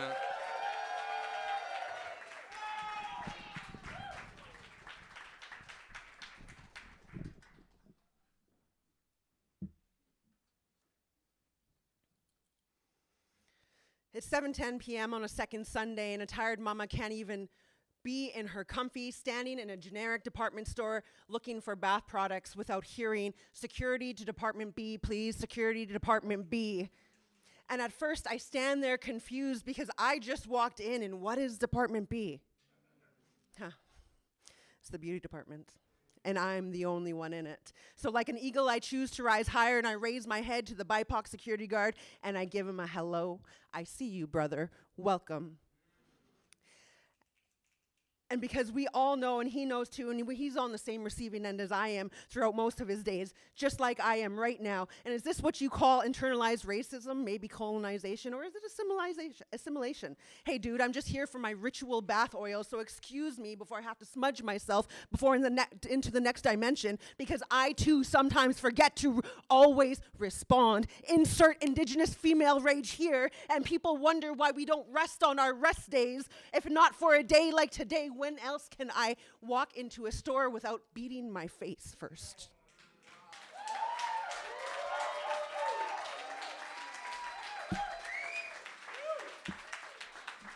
Please keep that applause going for your penultimate poet of the evening. Judges, second to last chance to do it. 3, 2, 1, up with those scores. All right, we have a 9.6. We got a 9.8. And then we got 3 of a kind, 9.7. Yo, upon the poetry and not the points. On deck, we have the end of the slam, but please give a very warm welcome to Kelly Mary McAllister, everyone. All the way to the stage.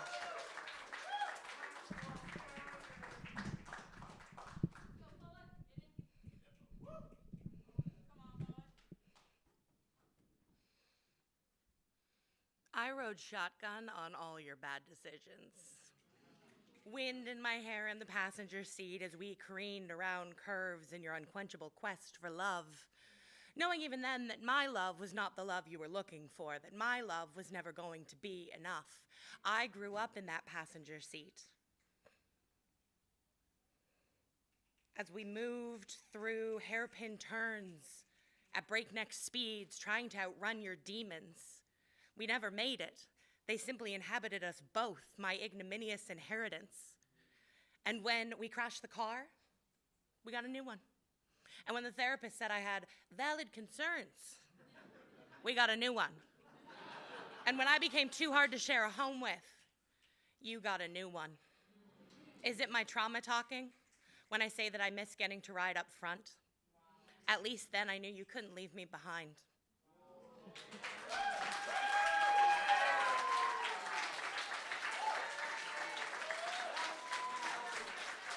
All right, keep that applause going, audience. You've been doing so great so far. And judges, this is your last chance to dance. 3, 2, 1, let's see them. All right, we've got, what is it called, a pair? 9.7. We got a 9.6. We got a 9.8. And a 9.9. Give it up for the poetry and not the points. And on deck, we have likely the scores and like who's gonna make it to finals. But right now is the end of the slam. Yo, how are y'all feeling right now? You just heard 52 poems.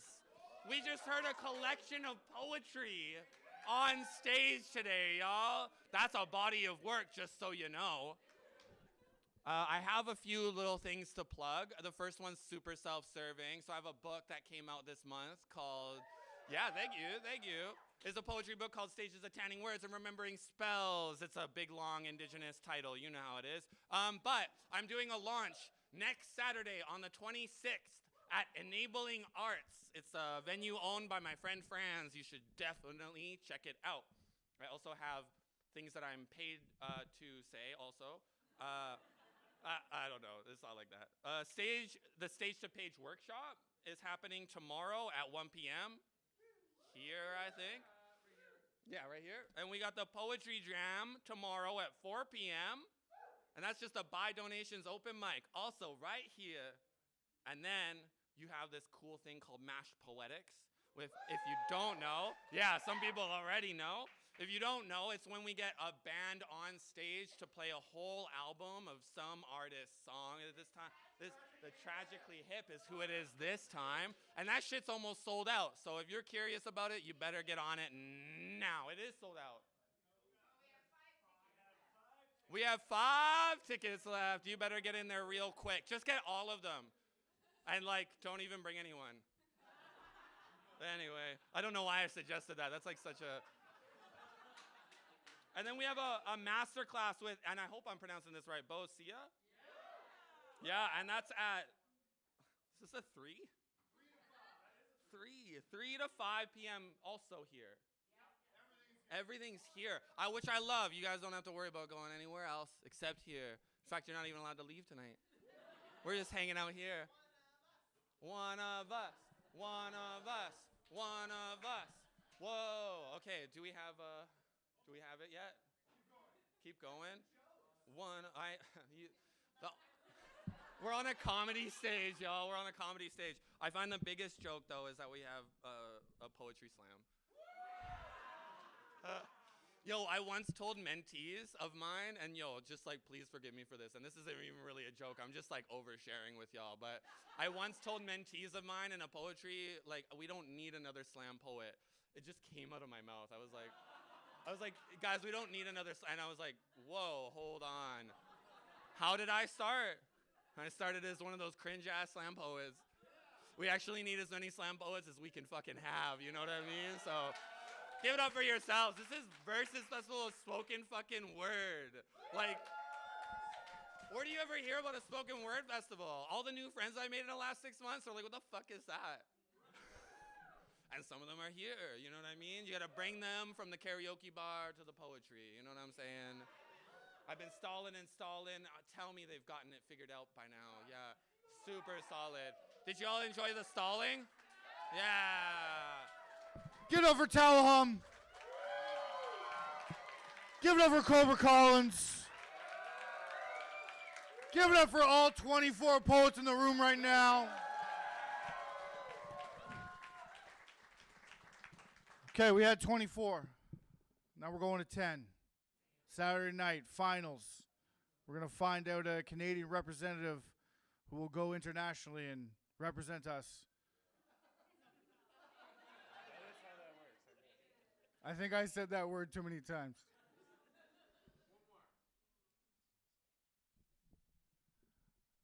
So we have sacrifices at finals, and they are based on our rankings. And I will let you know now who those 3 sacrifices will be. First round sacrifice will be Aaliyah.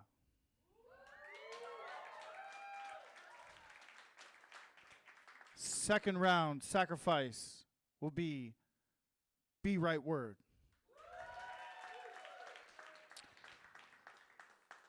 Third round sacrifice will be Carla.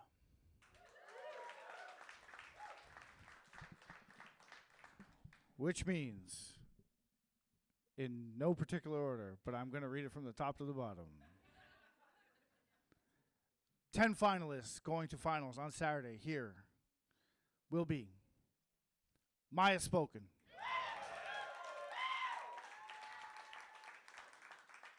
Tahhira, Blue Jay Walker, The Merchant of Poetry,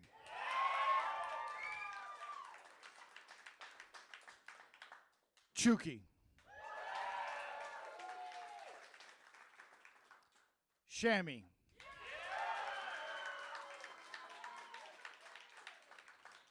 Lindsay Mayhew, 1990s Chris,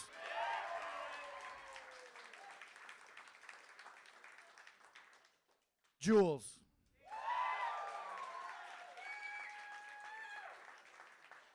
and finally, Shaf.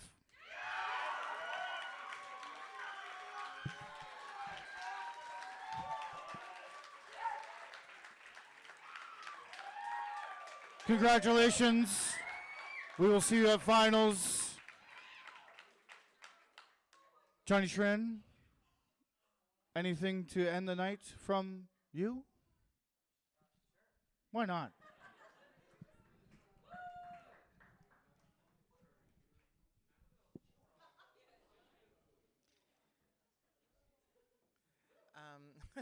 Okay. Hi, everybody. How's that?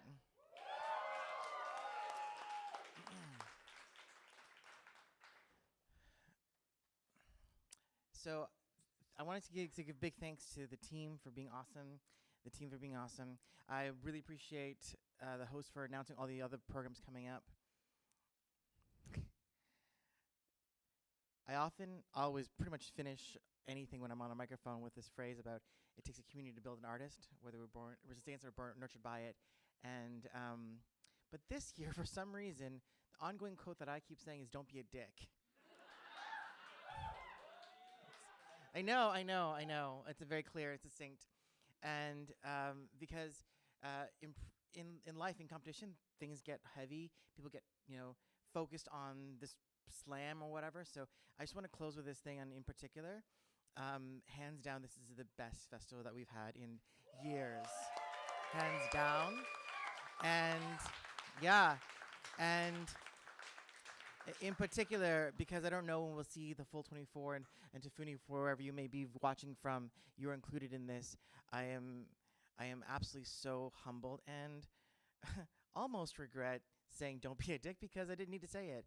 I have not seen such generosity and compassion and support for each other, an ensemble in an active way in this moment here, besides when we're drinking in the streets. So truly, all you poets, thank you so much. And for everyone else here, part of our work is creating this platform, but not so much for them to speak and amplify them, because they are always speaking, but for listening. So to the audiences, thank you so much for staying with us and listening and judging. Thanks so much. And good. Okay, bye. Johnny Trin, everybody, your artistic director. I'm Matt Miller. I'm the tournament director.